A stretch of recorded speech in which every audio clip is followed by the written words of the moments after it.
आजा।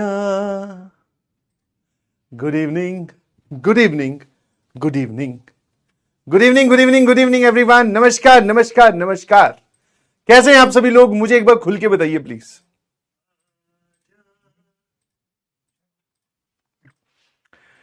Good evening, good evening, good evening. बहुत बहुत स्वागत है जी आप सभी का to this amazing batch Lakshya ji and to this amazing platform of physics वाला। ठीक है ना? और मैं हूं आपका टीचर मैथ्स वाला, और आपको यहां हो गए हैं महीने 2 वाला। समझ में आया? 2 महीने हो चुके हैं आपको। Very good. कैसे हैं आप सभी लोग? हाँ, दिल बनाकर भेजो। और क्या, बना दो दिल एकदम। शाबाश। 2 महीने हो चुके हैं और मेरे ख्याल से बहुत सारे लोग इस बैच के साथ एकदम अलाइन हो चुके हैं कि सर आप कैसे पढ़ाते हो। हम समझ चुके हैं आपका पढ़ाने का मेथड, और क्या आप हमसे डिमांड कर रहे हो और क्या आप हमारी डिमांड कितनी पूरी कर रहे हो, वो सारी बातें हम समझ चुके हैं। यस और नो? बहुत बढ़िया। Good evening, good evening, good evening everyone. तो आज हम बात करने वाले हैं बेटा लेक्चर नंबर 14। ठीक है? अब कुछ जैसे बच्चे शायद हो सकते हैं इस बात को लेकर परेशान हो कि सर हम लेक्चर फंक्शन जो है वो बहुत, जैसे अब कुछ पूछेंगे सर अब प्लानर में तो 13 ही लेक्चर का दे रखा है, क्या ये फंक्शन चैप्टर खत्म होने वाला है? नहीं भाई, अभी तो 11वीं वाला फंक्शन ही नहीं खत्म हुआ। आज हम different types of functions most probably खत्म करेंगे, बट फिर भी मॉडुलस बच जाएगा। फिर रेंज निकालने के तरीके देखेंगे, फिर हम 12वीं का फंक्शन स्टार्ट करेंगे। तो कुछ आप में से हो सकता है कुछ लोग ऐसे परेशान हो कि सर ये तो ज्यादा हो जाएगा। हाँ, अभी इसमें मेरे ख्याल से 8-10 लेक्चर और लगने वाले हैं। 12वीं वाला पूरा फंक्शन ही पड़ा है। तो मैं आपको डिटेल में इसलिए समझा रहा हूं बिकॉज जैसे कुछ आपके चैप्टर्स हैं, लीनियर प्रोग्रामिंग है, ठीक है, जिसको 5 लेक्चर दे रखे हैं, वो सिर्फ बोर्ड्स में आता है, उसमें 1 लेक्चर में काम हमारा पूरा हो जाएगा, सिर्फ बोर्ड का चैप्टर है, तो वहां से 4 लेक्चर बच गए। ऐसे ही बीच बीच में आपको जैसे आईटीएफ में 10 लेक्चर दे रखे हैं, आईटीएफ 10 लेक्चर का नहीं है, 7 लेक्चर का है, तो 3 लेक्चर वहां से बच गए। तो आगे आपके जो लेक्चर डिस्ट्रीब्यूशन है वो थोड़ी ज्यादा है, ऑल्दो वो मैंने ही करी है, बट यस आप कैलकुलस की बैकबोन के ऊपर काम कर रहे हैं, तो हमें डिटेल में सारी चीजें समझनी पड़ेंगी, एग्जाम्पल थोड़े ज्यादा करने पड़ेंगे। I hope you understand. ठीक है ना? तो एसएमजे लिखकर भेजना प्लीज कि अगर आप मेरी बात समझ जाओ तो। ठीक है? तो आपको प्लानर को लेकर परेशान नहीं होना है। And date of your syllabus completion will be the same. जब आपका प्लानर में जो सिलेबस कंप्लीशन की डेट लिखी हुई है वही रहेगी। ठीक है ना? हाँ, happy anniversary, happy 2 month anniversary. क्या गिफ्ट लेके आए हो मेरे लिए? या तुम्हें गिफ्ट देना है? भाई इतने सारे लोगों को गिफ्ट दूंगा तो गड़बड़ी हो जाएगा। ठीक है, चलिए जी स्टार्ट करते हैं धमाकेदार लेक्चर नंबर 14। हाँ यस, मेरे ख्याल से समझ गए हैं because you are not 18 now. ठीक है, लेक्चर जरूर 14 है। आज हम बात करेंगे लॉग की। आप में से लॉग बहुत सारे लोग पढ़ चुके होंगे बेसिक मैथ्स में पिछले साल, बहुत सारे लोग नए भी होंगे जो पहली बार देखने वाले हैं। जैसा कि मैंने आपको प्रॉमिस किया था कि भाई सारी चीजें वापस से पढ़ाई जाएगी, मैं ये बिल्कुल नहीं मान के चलूंगा, वरना आप सोचो ना, अब तक जो मैं आपको पढ़ा रहा हूं आज और आने वाले 2 लेक्चर और, वो कक्षा 11वीं का फंक्शन है। समझ में आया? तो मैंने तो नहीं अपने आप को डिनाई किया कि नहीं भाई तुम्हारे लिए मैं क्यों पढ़ाऊं, अपना पढ़ के आओ। नहीं भाई, बिल्कुल।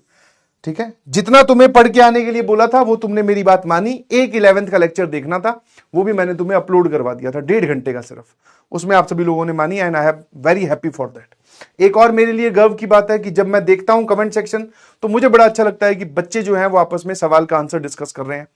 ठीक है, बहुत अच्छी बात है, very good, proud of you. ठीक है, मैक्सिमम चैट जो मुझे दिखती है वो आंसर डिस्कशन की होती है कि मेरा आंसर ये आ रहा है, उसमें √3 पर ओपन आएगा कि क्लोज आएगा। मैं पढ़ता हूं चैट, ध्यान रखना, तो बहुत अच्छा लगता है बिकॉज हमने एकेडमिक बातें करी है, उसके नीचे डिस्कशन भी एकेडमिक ही होगा, है ना? ठीक है, क्या मेरी बात समझ गए? बहुत बढ़िया। चलिए, एक्सटेंशन गिफ्ट में, अच्छा आप मुझे एक्सटेंशन आज, ओ हो मन खुश कर दिया। तुम मेरे को रुलाओगे क्या? मैं बड़ा इमोशनल आदमी हूं, और यहां पे सामने ये ऑनलाइन रोता हुआ तुम में से कल को कोई क्लिप काट लेगा, अच्छा थोड़ी लगता है ना? हाँ, बच्चों ने बोला है मतलब मेरे लिए एक्सटेंशन, आज बोले सर हमारी तरफ से एक्सटेंशन आपके लिए गिफ्ट, आप एक्सटेंड कीजिए जितना करना है। मैंने कहा थैंक यू सो मच, मैं सोच के तो नहीं आया था, बस अब थोड़ा टाइट हो जाते हैं। वैसे भी कल संडे है, कल टेस्ट है आपका, है ना? बहुत बढ़िया। सर फटाफट बताओ कि सिग्नम फंक्शन कौन सा था? सर सिग्नम फंक्शन रिप्रेजेंट करने का तरीका ये वाला, सिग्नम ऑफ एक्स। डोमेन की अगर हम बात करें तो आप एक्स कोई भी रियल नंबर ले सकते हो, इसकी वैल्यू 1 आती है, 0 आती है और -1 आती है, इसकी 3 ही आउटपुट होती है। इन्हीं का ही सेट रेंज कहलाएगा। 1 कब आएगी वैल्यू? जब इनपुट पॉजिटिव होगी। 0 कब आएगी वैल्यू? जब इनपुट 0 होगी। -1 वैल्यू कब आती है बेटा? जब इनपुट नेगेटिव होगी। एसएमजी है ना? ठीक है, ग्राफ बहुत ही आसान है सर। ग्राफ में तो बिल्कुल लोड लेने वाली बात है ही नहीं। ठीक है, ग्राफ में तो बिल्कुल लोड लेने वाली बात है ही नहीं। ये यहां डार्क और यहां पर ऐसा, ये -1, ये 1 और ये 0, ये y एक्सिस, ये x एक्सिस। तो this is the graph of signum of x। Exponential function क्या है जरा देखना सर। एक्सपोनेंशियल फंक्शन है y बराबर कांस्टेंट की पावर में वेरिएबल बैठा हो, कांस्टेंट पॉजिटिव होना चाहिए, constant should not be equal to 1। तो इसमें डोमेन होगी x belongs to r, range होगी -1, 0 और 1 का सेट। इसके लिए अगर मैं डोमेन की बात करूं तो x बिलोंग्स टू r, और अगर मैं रेंज की बात करूं तो y is a positive number that is 0 से लेकर इंफिनिटी। इसमें ग्राफ दो वैरायटी का बनता है। ये सब बातें आपको अब याद होनी चाहिए। कितने लोग डेली काम ये चीज कर रहे हैं कि हाँ भाई कोई भी फंक्शन पढ़ा दिया, उसकी प्रॉपर्टीज हमें याद हो रही हैं, हम डेली सर टाइम स्पेंड कर रहे हैं। बिकॉज एक बार आपको काम चोरी की आदत पड़ गई ना भाई, कि कल करूंगा परसों करूंगा, तो गड़बड़ी हो जाएगी। ठीक है, ये ग्राफ तब बनता है जब a की वैल्यू 1 से बड़ी हो, ये ग्राफ तब बनता है जब a की वैल्यू 1 से छोटी और 0 से बड़ी हो। अरे वाह, लव यू, मजे आ गए। सिंपल सिंपल है। सिग्नम के बारे में, इसका प्रॉपर्टी, इसके नेचर, प्रॉपर्टी तो कुछ है ही नहीं, नेचर ये कैसे डिस्क्राइब करता है अपने आप को, ये कैसे बिहेव करता है, क्योंकि सारे के सारे मैन मेड फंक्शन है। समझ में आएगा नहीं समझ में आया? तो हमें इनका नेचर पढ़ना है। अच्छा, पॉजिटिव इनपुट दोगे तो आंसर इसका 1 आ जाएगा, नेगेटिव इनपुट दोगे तो आंसर -1 आ जाएगा, अंदर इनपुट 0 दोगे तो आंसर 0 आ जाएगा। ये सब चीजें आपको प्रैक्टिस के थ्रू जाना है। समझ में आएगी नहीं समझ में? Value of exponential function is always positive. a की पावर x बराबर a की पावर y हो तो ऑब्वियसली सर यहां से x बराबर y होगा। ठीक है, और ऑब्वियसली ये जो a है ना, ये पॉजिटिव भी है और ये नॉट इक्वल टू 1 भी है। अगर मान लो इसी में ही a की पावर x बराबर b की पावर y हो तो जहां पर a positive b positive, a and b not equal to 1। ठीक है, कभी ऐसा लिखा हुआ दिखाई दे तो मतलब कि 3 की पावर x और 2 की पावर y हमें बराबर करनी है। जल्दी से बताइए प्लीज। 3 की पावर x और 2 की पावर y करनी है बराबर। ये कब होता है? 3 की पावर x और 2 की पावर y अगर आपको बराबर करनी है तो ये कब बराबर होता है?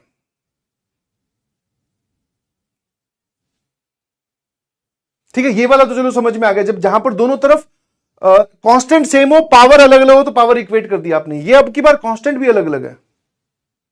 हाँ सर, नेवर पॉसिबल नहीं, जब दोनों x और y दोनों एक साथ 0 हो जाएंगे। ठीक है, तो यहां से आप बोल सकते हो कि x और y दोनों बराबर होने चाहिए, साथ में दोनों एक साथ क्या हो जाए? 0 हो जाए।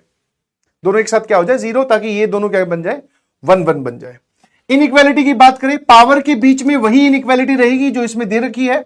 अगर a 1 से बड़ा हो और अगर a 1 से छोटा और 0 से बड़ा है, तो जो पावर मतलब जो यहां पर एक्सपोनेंशियल फंक्शन के बीच में इनइक्वालिटी दे रखी है, पावर के बीच में उसकी इनइक्वालिटी का रिवर्स आ जाएगा। यहां पर अगर ग्रेटर देन दे रखा है तो यहां भी ग्रेटर देन, यहां ग्रेटर देन दे रखा है तो यहां लेस देन, जो भी दे रखा है उसका विपरीत हो जाएगा। इस केस में सेम रहेगा, इस केस में। इस प्रॉपर्टी को सेटिस्फाई करने वाला कौन सा फंक्शन होता है सर? इस प्रॉपर्टी को सेटिस्फाई करने वाला फंक्शन होता है a की पावर kx। सर k के बारे में टेंशन ना लीजिए, ये सवाल में आपको पता चल जाएगा, इंफॉर्मेशन दे रखी होगी, वहां से आप निकाल सकते हैं। क्या मेरी बात समझ में आई? कुछ मान लो कोई बच्चा पूछे कि सर ये फंक्शन कैसे सेटिस्फाई करेगा, तो मैंने कहा अगर मान लो fx ये है तो what is f of x plus Y? जल्दी से बताओ। तो f of x plus Y क्या हो जाएगा? a की पावर में k और यहां हो जाएगा x प्लस वाई। अब इस k को अंदर भेज तो ये आ जाएगा a की पावर kx प्लस ky और ये हो जाएगा a की पावर kx इंटू a की पावर ky, एक्सपोनेंट का रूल। अब इसको आप fx बोल सकते हो और इसको आप f ऑफ y बोल सकते हो।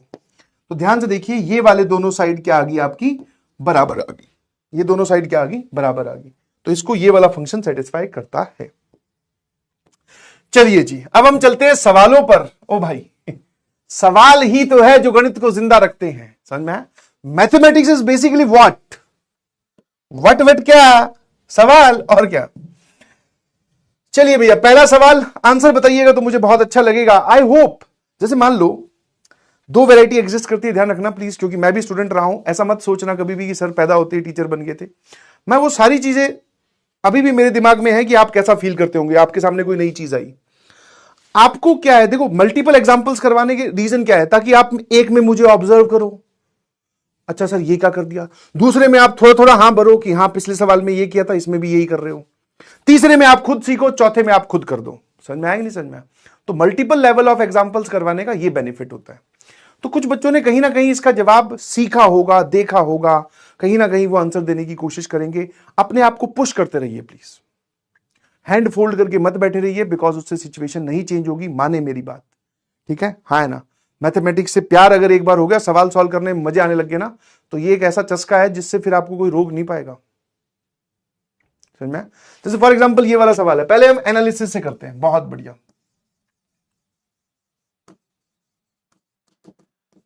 ठीक है? हाँ है ना? पहले हम इसको एनालिसिस सॉल्व करते हैं। सर एनालिसिस में एक काम करते हैं, मैंने कहा हाँ भाई बताओ। सर इस x को गायब कर दे, ग्रेटेस्ट इंटीजर और ये वाला रहेगा। मैंने कहा ठीक है भाई, ठीक है ना? तो मैंने क्या किया, ये greatest integer of x as it is plus 2 times fractional part of minus x बराबर 3, इसकी जगह greatest integer of fractional part रख रहा हूं, तो ये लो भाई, यही करते हैं। सर एक काम करो, इसको इधर ले आओ और इसको इधर लेके जाओ, तो this is 2 times -2 minus fractional part of x, ये उधर जाएगा तो -3 फ्रैक्शनल पार्ट ऑफ x, और ये इधर आएगा, sir this is 2 times greatest integer of x। अब यार इन दोनों को एक साथ देखकर मुझे वो प्रॉपर्टी याद आ गई। कौन सी प्रॉपर्टी? कि भाई साहब इसके बारे में कुछ चर्चा हम कर चुके हैं, बट ये दोनों सेम कोफिशिएंट के साथ में लिखे होने चाहिए, है ना? तो एक काम किया मैंने, जैसे यहां पर आपको 2 टाइम्स फ्रैक्शन, ये वाली चीज जरा देखना, मैंने इसी को रीराइट किया है, fractional part of -x plus fractional part of x, सुनते जाना, 2 वाला फैक्टर एक्स्ट्रा आ गया तो -5 times fractional part of x बराबर 2 times greatest integer of x। यहां तक देख के बताना ठीक चल रहा है क्या? यहां तक देख के बताना ठीक चल रहा है क्या? ईमानदारी से बताना प्लीज, बोलो, है ना? अब सर आप इसको क्यों लेके आए, ये -5 कहां से आ गया, यहां तो 3 था। अरे भाई इसका जो कोफिशिएंट है, बिकॉज ये दोनों एक साथ हो तब हम इसका आंसर 1 या फिर 0 में से कुछ दे सकते हैं। तो मुझे ये तो दिख रहा था, मुझे ये नहीं दिख रहा था, तो मैंने बना लिया। गणित में वो चीजें हम बना सकते हैं जो हमें ना दिखाई दे, है ना? अब कुछ लोग जीडीबीडी लिखेंगे, जीडीबीडी क्यों लिखेंगे? उनको ये नहीं पता चलेगा कि सर ये वाला -3 की जगह -5 क्यों हुआ। अरे भाई जब इसको 2 से मल्टीप्लाई करेगा, 2 times fractional part of x -5 times fractional part of x -3 times fractional part of x, तो लिखा हुआ है ना?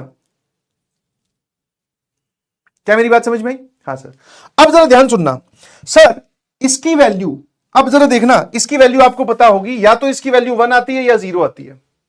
0 किस केस में आती है वो बताओ। सर 0 आती है जब x इंटीजर हो। तो अब यहां से हमने 2 केस बना लिए, x अगर इंटीजर हो तो सर ये पूरा क्या हो जाएगा 0, और -5 times sir fractional part of x, ये भी क्या हो जाएगा अगर x इंटीजर हुआ तो 0, और 2 times greatest integer of x।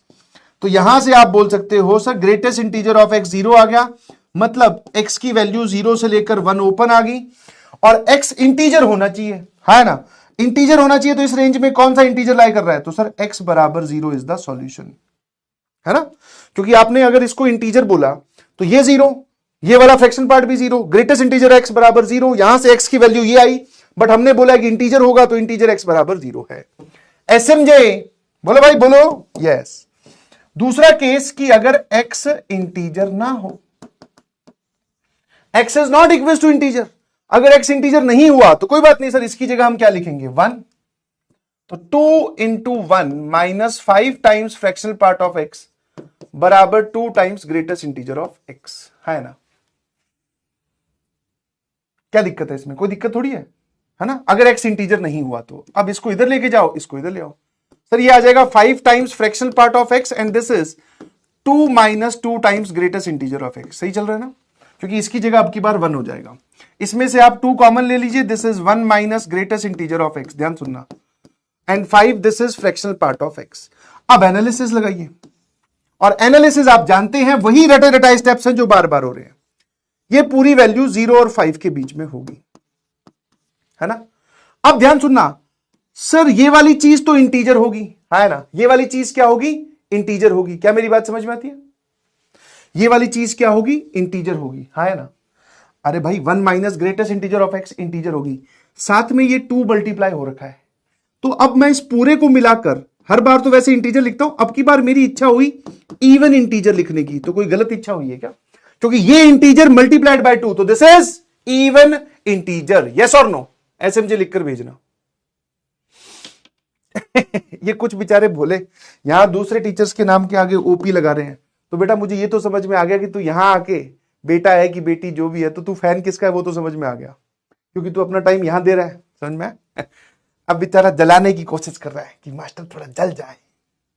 अब टोपी, हाँ है ना, इवन इंटीजर सर। अब इन दोनों बातों को एक साथ बोलते हैं। चलिए जी, इसमें और इसमें कौन कौन से इवन इंटीजर है सर? 0 है, 2 है और 4 है ना? इस इंटरवल में 0, 2 और 4 है। यस और नो? है ना? बस अब दोनों साइड को 0 के बराबर, इसके आगे की कहानी तो तुम जानते ही हो यार, तुम बड़े इंटेलिजेंट हो, है ना? तो जब हमने दोनों साइड 0 के बराबर कर दी, तो ये लो भाई, 2 into 1 minus greatest integer of x बराबर 0, एंड साथ में ही 5 times fractional part of x बराबर 0।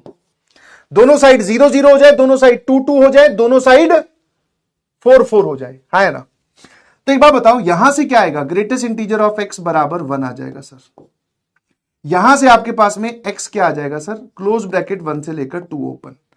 यहां से sir fractional part of x आपके पास में 0 आ जाएगा, और यहां से आप बोलोगे x कोई भी इंटीजर आ गया। दोनों को एक साथ देखोगे तो यहां से आप बोलोगे सर x बराबर 1, बट x बराबर 1 कांट बी द सॉल्यूशन। तो ये क्या हो जाएगा सर? ये रिजेक्ट हो जाएगा। क्यों? क्योंकि आप ये कहानी ही शुरू तब की है जब x इंटीजर ना हो, है ना? समझ में? वैसे तो इन दोनों में अगर मैं बोलूं कि इंटीजर और मुझे इस इंटरवल में इंटरसेक्शन लेना है, तो एक इंटीजर 1 है, बट ये रिजेक्ट हो गया क्योंकि आप x not equal to integer की बात कर रहे हो। अब दोनों साइड को 2 के बराबर कर दो। लो भाई, तो 1 minus greatest integer of x बराबर 2, एंड दूसरे वाली जो साइड है 5 times fractional part of x, ये भी दोनों साइड 2 2 के बराबर हो सकती है। तो लो भैया, अब शुरू हो जाओ यहां से। सर दोनों साइड को 2 के बराबर करोगे, ये कैंसिल हो गया। यहां से ग्रेटेस्ट इंटीजर ऑफ x क्या आएगा? यहां पे आ जाएगा 1। ये इधर गया तो ग्रेटेस्ट इंटीजर ऑफ x फिर से 0 आ गया, है ना? ये समझ में आ रहा है? ग्रेटेस्ट इंटीजर ऑफ x फिर से क्या आ गया? 0 आ गया। समझ पा रहे हो नहीं? ये और ये कैंसिल हुआ तो यहां 1 आया, 1 से 1 कैंसिल हुआ तो सर ये फिर से 0 आ गया। और सर यहां से क्या आ गया? फ्रैक्शनल पार्ट ऑफ x बराबर 2/5। इसके जवाब हम जानते हैं कि x बराबर 2/5, इसमें कोई भी एक इंटीजर जोड़ दो तो 7/5, 2 जोड़ोगे तो 12/5, और ये चलता जाएगा ऐसे। अब इसका आंसर होता है x belonging to close bracket 0 से लेकर 1 ओपन। इन दोनों का इंटरसेक्शन लीजिए, मुझे आंसर बताइए कौन सा x सेटिस्फाई कर रहा है? सर 2/5 सेटिस्फाई कर रहा है, है ना? देख लो, 2/5 सेटिस्फाई कर रहा है ना? 0 और 1 के बीच में भी होना चाहिए और ये भी होना चाहिए, तो 2/5। यस और नो? ठीक है सर। अब जो इसका तीसरा केस है वो आप मुझे बता दीजिए। दोनों साइड को आप 4 4 के बराबर कर दीजिए। दोनों साइड को आप क्या कर दीजिए सर? दोनों साइड को 4 4 के बराबर कर दीजिए। कोई ऐसा बच्चा है जो सारा निकाल के ला पाए हो? जानना तो चाहेंगे ना भाई? चलिए, इसको सॉल्व करोगे तो this is 1 minus greatest integer of x बराबर 2, तो ग्रेटेस्ट इंटीजर ऑफ x बराबर -1। यहां से आप बोलोगे कि x की वैल्यू क्या आ जाएगी सर? -1 से लेकर 0 ओपन। ये इधर, ये इधर, ये वाली चीज आ गई सर। यहां से आपके पास में फ्रैक्शनल पार्ट ऑफ x आ गया 4/5। मेरे ख्याल से इसके सॉल्यूशन आपको लिखने आते होंगे, that is 4/5 plus any integer. तो अगर मैं x की वैल्यू 0 n की वैल्यू 0 पुट करूं तो 4/5, -1 पुट करूं तो -1/5, -2 पुट करूं तो -6/5, +1 पुट करोगे तो सर ये आ जाएगा 9/5। ऐसे करके इन दोनों में इंटरसेक्शन कुछ दिख रहा है क्या? ऐसी कोई x की वैल्यू जो इस इंटरवल में भी हो और ये भी हो, तो सर -1/5 आया ना? खत्म। सर एक सॉल्यूशन, दो सॉल्यूशन, और ये दोनों ही सॉल्यूशन इंटीजर नहीं है, ठीक है? तो दो सॉल्यूशन ये हो गए, तीसरा सॉल्यूशन ये हो गया। तो इसका जो हमारा आंसर आ रहा है, प्लीज बताइएगा। एक आपका क्या आ रहा है आंसर? 0, 2/5, -1/5। आई होप ग्राफ से आप सभी लोग खुद कर लेंगे, है ना? या बताऊं कितने लोगों का मैच हो गया, ईमानदारी से बताना प्लीज। बढ़िया सवाल है ये, इसको हल्के में मत लेना, समझ में आया? एसिडिक नहीं है ये, चैलेंजर ही बोल सकते हो आप। आ जाओ भाई, ग्राफ से बताना है, चलिए ठीक है। ग्राफ से, दैट इज फोर्थ पार्ट। जल्दी से देखो फोर्थ पार्ट में क्या था, एक बार मैं सवाल ध्यान से देख लूं, ठीक है। तो greatest integer of x plus 2 times fractional part of minus x बराबर, इधर कितना था? ग्राफ से बताना है कि आपने कर लिया? वैसे ग्राफ से आसान पड़ता है भाई, कर लेंगे। वाह सर, ग्राफ में हम क्या करते हैं, जनरली ग्रेटेस्ट इंटीजर को गायब कर देते हैं। ऐसा कोई थंब रूल नहीं है भाई, ध्यान रखना, ऐसा कोई थंब रूल नहीं है कि आप हमेशा ग्रेटेस्ट इंटीजर को ही गायब करोगे, ठीक है ना?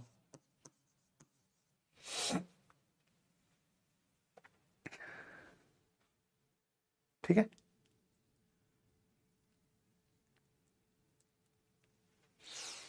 और इस तरफ कितना आ जाएगा? This is 3x। चलिए भाई, अब एक काम करते हैं, इसको इधर लेके आओ, तो ये हो जाएगा सर 2x, और इसका कोफिशिएंट वापस वही काम करना है मुझे इसके साथ, तो भैया यही चाहिए, 2 टाइम्स ये वाली चीज plus 2 times fractional part of x। यहां पे नेगेटिव में है तो -3 times fractional part of x, बस।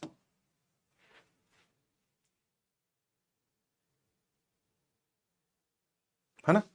और एक काम और कर सकते हो आप इसके बाद में, कि इसको आप ऐसा लिख लो,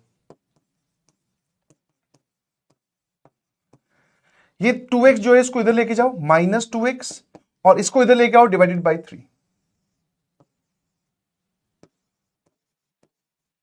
अब आसानी से ये ग्राफ सॉल्व हो जाएगा। इसके दो पार्ट बांट लीजिए, काम खत्म, ठीक है ना?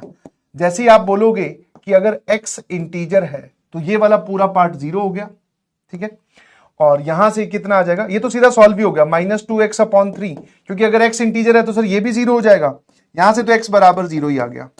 अगर x इंटीजर नहीं है तो जरा देखना, इन दोनों में से 2 कॉमन लिया, ये बनेगा 1, तो दिस इज 2 - 2x/3 बराबर फ्रैक्शनल पार्ट ऑफ x। तो जब x इंटीजर नहीं है तो आपको ये वाला पार्ट सॉल्व करना है। लो भैया, इनका ग्राफ बना लो बस, ठीक है, फटाफट देख लो। Sir fractional part of x का ग्राफ ऐसा होता है, एसएमजे लिखकर भेजते जाइएगा please. Fractional part of x का ग्राफ ऐसा होता है ना? ठीक है। अब जब आप x की वैल्यू 1 पुट करोगे, जब आप x की वैल्यू 1 पुट करोगे, इस लाइन को प्लॉट कर रहा हूं, ध्यान रखना, y बराबर 2 × 1 - x/3। जब आप x की वैल्यू 1 पुट करोगे तो ये आएगा। x की वैल्यू अगर आप 0 पुट कर देते हो तो 2/3 आएगा, और x की वैल्यू कितने पर, -1 पर कितना आ रही है, 4/3 आ रहा है ना? -1 पर 4/3, तो -1 यहां होता है, 4/3 यहां कहीं हो गया। तो ये लाइन कुछ ऐसी आ रही है, ठीक है। ये लाइन कौन सी है, y बराबर 2 × 1 - x/3। इस लाइन के और फ्रैक्शनल पार्ट ऑफ x के आपको 2 पॉइंट ऑफ इंटरसेक्शन दिखाई दे रहे हैं, वन इज दिस और अनदर इज दिस। इसको सॉल्व करोगे आप निकाल सकते हैं, ये आएगा -1/5, ये वाला इंटरसेक्शन आएगा 2/5, ये 1 है, ठीक है। सर हम इस इंटरसेक्शन को क्यों नहीं लेंगे 1 को, तो रीजन इज सेम, क्योंकि आप लेफ्ट हैंड साइड को ये कन्वर्ट कर पाए जब आपने बोला कि x इंटीजर नहीं होगा। तो इस सॉल्यूशन का अगर आप जवाब ढूंढ रहे हो तो वो इंटीजर नहीं होना चाहिए। तो नो डाउट आपको यहां पर 1 पॉइंट ऑफ इंटरसेक्शन तो दिख रहा है, बट हम इसको क्या कर देंगे, रिजेक्ट कर देंगे। रीजन बीइंग, सर रिजेक्ट क्यों करेंगे, क्योंकि ये इंटीजर है, हमें नॉन इंटीग्रल सॉल्यूशन लेने हैं। तो ये हमारे 2 सॉल्यूशन एक ही रहा, है ना? क्या मेरी बात समझ में आती है? एसएमजे लिखकर भेजना जरा, एसएमजे। हाँ, इंटीजर हमने ये वाला जो है, ये आप बोलोगे रिजेक्टेड।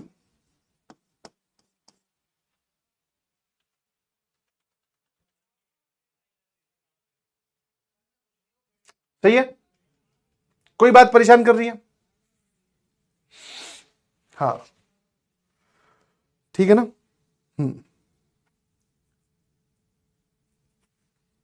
बहुत बढ़िया, तो ये 2 हमारे हो गए। ये वाला बता दो भाई, ये हो गया सॉल्व? ये वाला जो पांचवा पार्ट है ये आपसे सॉल्व हो गया, जल्दी से बताइए। ठीक है, तो लो भैया पांचवा भी देख लेते हैं। फिफ्थ वाले में आप एक काम करो, ग्रेटेस्ट इंटीजर ऑफ एक्स का square is less than 4 minus x square, है ना। इसको अभी होल्ड कीजिए, है ना, इसको भी होल्ड कीजिए, हम ग्राफिकली सॉल्व करेंगे। लेफ्ट हैंड साइड का ग्राफ राइट हैंड साइड के ग्राफ से ऊपर कब है, ये नहीं हुआ, इसको भी बताता हूं। बट इससे पहले आपको एक सवाल दिया था, आई बिलीव आपने ये कर लिया होगा, है ना। चलिए, चैलेंजर सवाल, सिंगल करेक्ट है, मुझे आंसर बताइए। 30 सेकंड में आप इसका आंसर टिक कर सकते हो। ये सवाल पहले एक बार यहां पर थोड़ा दिमाग लगाओ, इसी से ही मिलता जुलता दिमाग वहां लगाना है। सर अगर हम डोमेन की बात करें तो फंक्शन के अंदर रूट के अंदर जो चीज लिखी हुई है इसको मैं उठा लाया और 0 या 0 से बड़ा कर दिया। जैसे ही एक बार इनइक्वालिटी बनी, अब इनइक्वालिटी बनने के बाद में सॉल्व हम इसको कर रहे हैं with the help of graph. ठीक है ना। दोनों साइड का ग्राफ हम लोग ड्रॉ करने वाले हैं। y बराबर greatest integer of x and y बराबर 1 माइनस एक्स स्क्वायर, दोनों का ही ग्राफ हमें पता है। ठीक है, हाँ, उसको होल्ड नहीं करवाया है, उसको बताऊंगा, पहले एक बार आप इसको सोचो।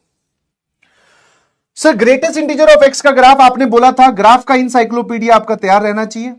ठीक है, हाँ, जो एक बार चीज आपको रटने के लिए, याद करने के लिए बोल दी है तो फिर वो याद रहनी चाहिए। ठीक है, आपने बनाने का जब इसका लॉजिक सुना था तो सुन लिया, अब उसके बाद में ये पता होना चाहिए आपको। तो ग्रेटेस्ट इंटीजर ऑफ x का ग्राफ तो सर ऐसा चलता जाएगा। ठीक है, और सारी वैल्यूज आप रख लो, this is 1, this is 2, this is 0, this is -1, this is -2 and this is -3। अब 1 माइनस एक्स स्क्वायर वाला ग्राफ मैं बनाना चाहता हूं आपके लिए, सामने देखना। ठीक है, तो 0 पर वैल्यू इसकी 1 आ रही है सर, और 1 यहां कहीं होता है, और इसकी वैल्यू यहां से गुजरेगा ये ग्राफ, और ये यहां से गुजरेगा, तो इधर तो ये ऐसे निकल जाएगा। ठीक है, इधर तो ये इधर इधर निकल जाएगा। ठीक है, 1 माइनस एक्स स्क्वायर का शेप याद है ना, 1 माइनस एक्स स्क्वायर की शेप ऐसी बनती है। ठीक है ना। अब इस तरफ बताओ कि इसको ऐसे निकलवा दूं कि इसको ऐसे निकलवा दूं। ठीक है, अब यहां पर आपके जब भी आपको डाउट होगी ये कैसे जाएगा, तो फिर आपको पॉइंट लेने पड़ते हैं। सर ये इस पॉइंट से भी गुजरेगा, जैसे आप दोनों जगह चेक कर लो ना। अगर मैं दोनों में x की वैल्यू 2 पुट करूं तो x की वैल्यू 2 पुट करने पर इस पे तो 2 आ रहा है, और इसमें कितना आ रहा है सर, इस पे हमारे पास में आ रहा है 1 माइनस 4 दैट इज -3। मतलब -2 पर x की वैल्यू -2 पर इसका ग्रेटेस्ट इंटीजर -2 आ रहा है, और इसका आ रहा है सर -3। तो -2 पर ये ग्राफ तो यहां से गुजर रहा है, ये वाला जो ऑरेंज वाला ग्राफ है वो -3 से गुजरेगा, मतलब यहां से। तो बस फिर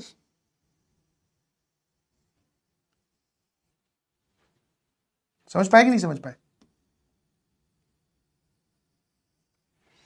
ऐसे अगर मैं दोनों में x की वैल्यू -2 पुट करूं तो इसका ग्रेटेस्ट इंटीजर -2, 1 माइनस -2 का स्क्वायर सर वो कितना होता है 4, 1 माइनस 4 दैट इज -3। तो -2 पर ऑरेंज वाले ग्राफ की वैल्यू आनी चाहिए -3। समझे कि नहीं समझे? और ये वैल्यू -3 ही है। क्लियर है? अब मुझे एक बात बताओ कि ये एक जगह कट कर रहा है सर, ये वाला पॉइंट ऑफ इंटरसेक्शन, ये बता दो। अच्छा ये वाली लाइन कौन सी है सर, ये है -2। तो आप ये जानना चाहते हो कि 1 माइनस एक्स स्क्वायर वाला ग्राफ इस लाइन को, और इस लाइन की इक्वेशन है -2, ये कब काटेगा? तो ये आ जाएगा सर 3, और ये एक्स स्क्वायर इधर, तो यहां से आपके पास में आ गया x plus -√3। Obviously point of intersection negative x axis पे लाई करता है, तो -√3। क्लियर है ना? बस ये हमने जी ग्राफ बना लिया। अब आइए क्या चाहिए आपको। सर ग्राफ ये बोलता है, ये जो इनइक्वालिटी है, जो हमने लॉजिक सुना था कि ग्रेटेस्ट इंटीजर का ग्राफ कब कब इस राइट वाले ग्राफ से ऊपर रह रहा है ना। तो ग्रेटेस्ट इंटीजर का ग्राफ, ध्यान सुनते जाना, इसके आगे तो चलता ही जाएगा ऐसे। ग्रेटेस्ट इंटीजर का ग्राफ कब कब ऊपर है सर, इतने पोर्शन के लिए ऊपर है, देख लो, है ना। इसके बाद में ग्रीन लाइन ऊपर है, फिर सर इस इतने पोर्शन के लिए ग्रेटेस्ट इंटीजर का ग्राफ ऊपर है, देख लो चाहे तो, आराम से देखो ना, क्योंकि ये देखो ना ग्राफ, ऑरेंज वाला ग्राफ तो नीचे निकल गया, ऊपर कहां तक है? ग्रेटेस्ट इंटीजर ग्राफ ऊपर कब कब लाई करेगा सर, √3 तक। अच्छा √3 पे अगर -√3 पे बात करें तो डार्क या हॉलो, तो डार्क सर, क्योंकि दोनों के बीच में इक्वालिटी लगी है, दोनों एक जगह बराबर भी हो सकते हैं। और 1 पर डार्क या हॉलो, तो 1 पर सर डार्क, क्योंकि 1 पे ग्रेटेस्ट इंटीजर का ग्राफ तो यहां है और ऑरेंज वाला ग्राफ यहां है, हमें ग्रेटेस्ट इंटीजर का ग्राफ ऊपर चाहिए तो 1 पर, ऑब्वियसली सर यहां पर भी डार्क। आंसर कितना आ गया? माइनस इंफिनिटी से लेकर -√3 यूनियन 1 से लेकर इंफिनिटी। माइनस इंफिनिटी से लेकर -√3, ये -√3 पे क्लोज का ही नहीं लगा है भाई, है ना? है ना? -√3 पे क्लोज क्यों नहीं लगा ये बताओ। सही है ना? -√3 रखूंगा तो -√3 का ये -2 हो जाएगा और ये भी -2 होगा, क्या दिक्कत है? बराबर तो हो सकते हैं ना?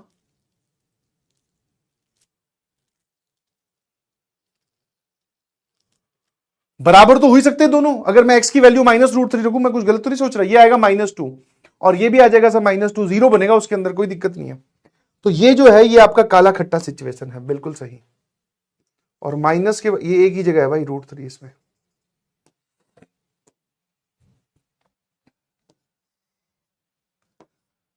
Option D is correct. ठीक है, हाँ, ऑप्शन डी इज करेक्ट। कोई दिक्कत है किसी को? 47% जनता का सही जवाब है। 24% जनता अभी भी वहां बैठी है, पता नहीं क्यों, किस लॉजिक से, कोई नहीं पता। बस नाम लेना है, कुछ भी क्लिक करना है, तो भाई आप मैथ्स पढ़नी छोड़ दीजिए, सिंपल सी कहानी है। ठीक है, हाँ, यहां पर माइनस इंफिनिटी से -√3 आएगा। इसमें अगर किसी पार्ट में आपको डाउट है, पर्टिकुलर पॉइंट पूछो कि क्या नहीं समझ में आया, सर आपको कैसे पता चला कि ये यहीं पे इंटरसेक्ट करेगा, तो मैंने ग्राफ बना के देख लिया। जहां पर डाउट, मैंने आपको बना के दिखाया था ना, जहां पर आपको डाउट हो कि अब शेप ऐसी आएगी, ऐसी आएगी, ऐसी आएगी, तो पॉइंट लेकर देखो। मैंने एक कॉमन पॉइंट ले लिया कि x की वैल्यू अगर मैं -2 पुट करता हूं तो ये -2 आ रहा है, ये -3 आ रहा है, तो -2 पर ग्रेटेस्ट इंटीजर तो ये आ रहा है, और -2 पर ये ऑरेंज वाला ग्राफ इससे 1 यूनिट नीचे है, तो बस फिर लोकेट कर दिया।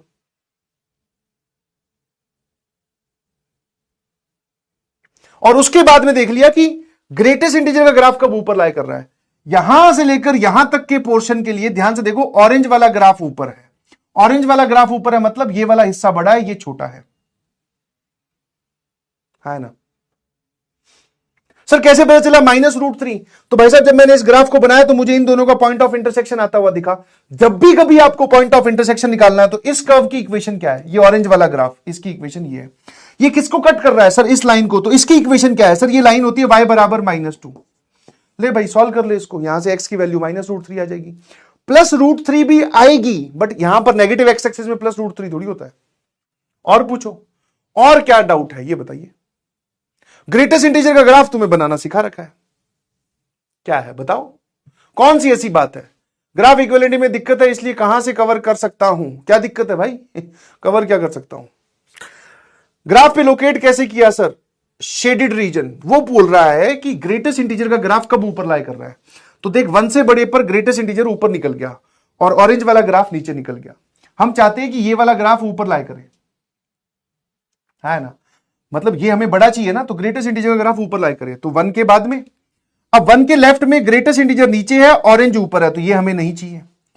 अब √3 या -√3 के लेफ्ट में ये देखो ग्रेटेस्ट इंटीजर ऊपर है और ऑरेंज वाला नीचे है। इसके इधर जाओगे तो ये ग्रेटेस्ट इंटीजर ऊपर है, ये वाला ऑरेंज वाला नीचे है। इधर गए तो ग्रेटेस्ट इंटीजर यहां है, ऑरेंज वाला तो यहां नीचे है। तो हमें चाहिए ग्रेटेस्ट इंटीजर जब ऊपर लाई कर रहा हो 1 - x² के, है ना? SMG लिखकर भेजना, कोई परेशानी? Option D is correct. अब अगर आपने ये समझ लिया है तो फिर अब इस सवाल को भी कर सकते हो आप, ये तो बहुत ही आसान हो जाएगा। बस इसमें एक हल्का सा डाउट ये है, क्योंकि इसको एनालिसिस से करने जाओगे बहुत टाइम लगेगा, है ना? अब इसमें एनालिसिस बता देता हूं।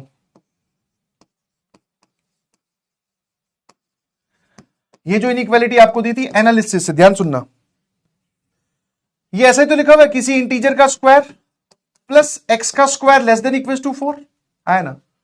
इंटीजर का स्क्वायर क्या क्या हो सकता है, ईमानदारी से बताना। किसी इंटीजर का स्क्वायर पूछ रहा हूं मैं, इंटीजर नहीं पूछ रहा सर। 0, 1, 2, 3 और 4 ही हो सकता है, उससे ऊपर कुछ हो सकता है क्या? मान लो किसी इंटीजर का स्क्वायर, सॉरी, या तो 0 होगा या 1 होगा या 4 होगा, बस यही 3 वैल्यूज हो सकती हैं। समझने वाली बात है ना? किसी इंटीजर, ग्रेटेस्ट इंटीजर का स्क्वायर लिखा हुआ है, तो किसी भी इंटीजर का स्क्वायर या तो 0 या 1 या 4 या 9। अब सर यहां पे 9 क्यों नहीं हो सकता? मैंने कहा खुद सोच, अगर मैं यहां पे 9 लगा दूं तो ये पूरी इक्वेशन आपको ऐसी दिखाई देगी, एक्स स्क्वायर की वैल्यू -5 से छोटा, ऐसा हो सकता है क्या? एक्स स्क्वायर की वैल्यू -5 से छोटी, sir that is not possible. समझ में आई मेरी बात, मैं क्या बोलने की कोशिश कर रहा हूं? तो सर यही 3 पॉसिबल केस है। तो पहला हमने बोल दिया कि इंटीजर का स्क्वायर जो है वो 0 हो, मतलब ग्रेटेस्ट इंटीजर ऑफ एक्स का स्क्वायर जो है वो 0 हो। ठीक है, इसको सॉल्व कर लेंगे। उसके बाद में इक्वेशन क्या दिखाई देगी? X square less than equal to 4। एक केस आपके पास में ये वाला है। उसके बाद में आप इंटीजर का स्क्वायर बराबर 1 बोल सकते हो, मतलब ग्रेटेस्ट इंटीजर ऑफ एक्स का स्क्वायर बराबर 1, और ये इक्वेशन आपको क्या दिखाई देगी? That is 1 plus X square less than equal to 4। यहां से आपके पास में X square less than equal to 3 आ जाएगा। फिर हम इस केस को सॉल्व कर लेंगे। अब लास्ट वाला आ जाइए कि ग्रेटेस्ट इंटीजर ऑफ एक्स का स्क्वायर मतलब ये 4 के बराबर हो जाए, और उसके बाद में जैसे ही आप यहां पे 4 पुट करोगे तो X square less than equal to 0 आ जाएगा। ठीक है, अब इन सभी का सॉल्यूशन ले लीजिए और आप आंसर लिख दो, क्या दिक्कत है? अब जैसे मान लो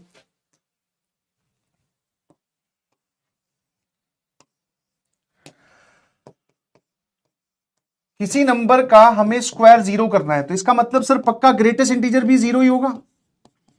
इसका मतलब सर x क्या हो जाएगा? क्लोज ब्रैकेट 0 से लेकर 1 ओपन। देखते जाओ आराम से। अच्छा, जब आपने इसको 0 पुट किया तो साथ में सर ये इक्वेशन बन जाएगी X square less than equal to 4। मतलब आप इसमें यहां से डायरेक्टली आंसर बोल सकते हो x की वैल्यू -2 से लेकर 2। ये वेवी कर्व मेथड से आया। दोनों का अगर आप इंटरसेक्शन लोगे, क्योंकि पहले अगर आप इसकी वैल्यू 0 पुट करते हो तो इस इक्वेशन को भी सेटिस्फाई करना है, तो यहां से आपके पास में x की वैल्यू आ जाएगी सर क्लोज ब्रैकेट 0 से लेकर 1 ओपन। है ना? क्या ये बात समझ में आई? मैंने बोला कि किसी इंटीजर का स्क्वायर 0 कब होगा? किसी भी इंटीजर के स्क्वायर की 3 पॉसिबल वैल्यू हो सकती है, 0, 1 एंड 4। उसके बाद में 9 क्यों नहीं हो सकता सर? 9 रखोगे तो एक्स स्क्वायर लेस देन -5 करना पड़ेगा। 16 रखोगे तो X square less than equal to -12 करना पड़ेगा, जो कि होता नहीं है। अब ये इंटीजर जब 0 होगा तो ये इक्वेशन आपको ऐसी दिखेगी, इसका सॉल्यूशन इसका सॉल्यूशन, इंटरसेक्शन आ गया। अब आ जाइए सर, ये बताओ ग्रेटेस्ट इंटीजर ऑफ एक्स का स्क्वायर 1 आ रहा है, तो इसका मतलब greatest integer of x plus minus 1 हो सकता है। कौन कौन से ऐसे नंबर्स होते हैं जिनका ग्रेटेस्ट इंटीजर 1 होता है? तो क्लोज ब्रैकेट 1 से लेकर 2 ओपन। और कौन कौन से ऐसे नंबर्स होते हैं जिनका ग्रेटेस्ट इंटीजर -1 होता है? क्योंकि चाहे 1 हो चाहे -1 हो, स्क्वायर 1 ही आएगा। तो इसका सॉल्यूशन जरा देखना, ये देखो यहां लिख रहा हूं, -1 से लेकर 0 ओपन और फिर क्लोज 1 से लेकर 2 ओपन। इसका आंसर तो ये आ गया। ये क्या लिखा हुआ है sir? X square less then 3। क्या मुझे ये वाली पूरी चीजें ऐसे स्टेप करके दिखानी चाहिए जो कि आपको बोला गया है, आपको इतनी बार करवाया गया है? अब मैं डायरेक्टली आंसर लिख दूंगा तो कुछ लोग बोलेंगे सर कहां से आ गया?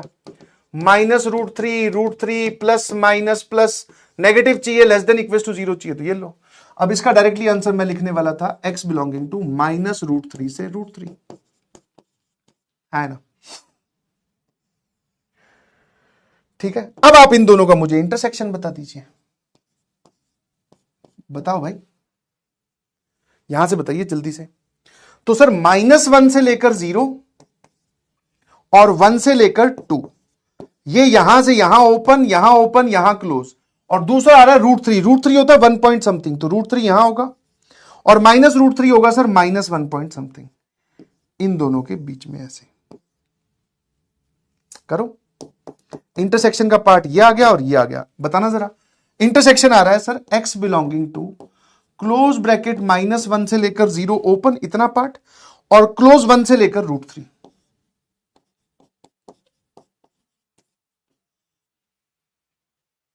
है ना?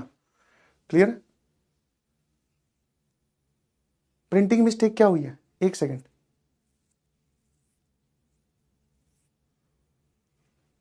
क्या क्या क्या क्या क्या क्या क्या प्रिंटिंग मिस्टेक हुई वो बताओ। x प्लस -1, हाँ -1, 1 से लेकर 2, ये भी ठीक है। अच्छा, इक्वालिटी लगी हुई थी, सॉरी।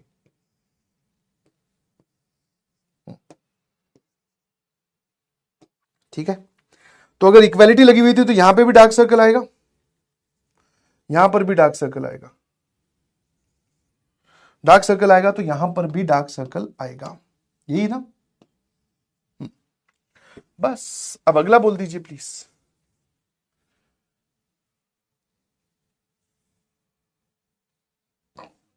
इस केस को ऐसे सॉल्व कर लेते हैं, ठीक है। यहां से आप बोलोगे कि ग्रेटेस्ट इंटीजर ऑफ एक्स जो है वो +-2 कुछ भी हो सकता है। यहां से आप बोलोगे कि सर एक्स क्या क्या आएगा वो बताइए। -2 अगर आपको चाहिए तो सर -2 से लेकर -1 ओपन यूनियन, और अगर आपको +2 चाहिए तो 2 से लेकर 3 ओपन, और यहां से x² < 0 मतलब x बराबर 0। क्या दोनों का इंटरसेक्शन कुछ आ रहा है? Answer is sir no, phi आ रहा है। तो आपके पास में 3 पॉसिबल केस है। This is case 1, this is case 2 and this is case 3। इन तीनों का यूनियन लीजिए तो सर फाइनल स्टार्ट हो गए।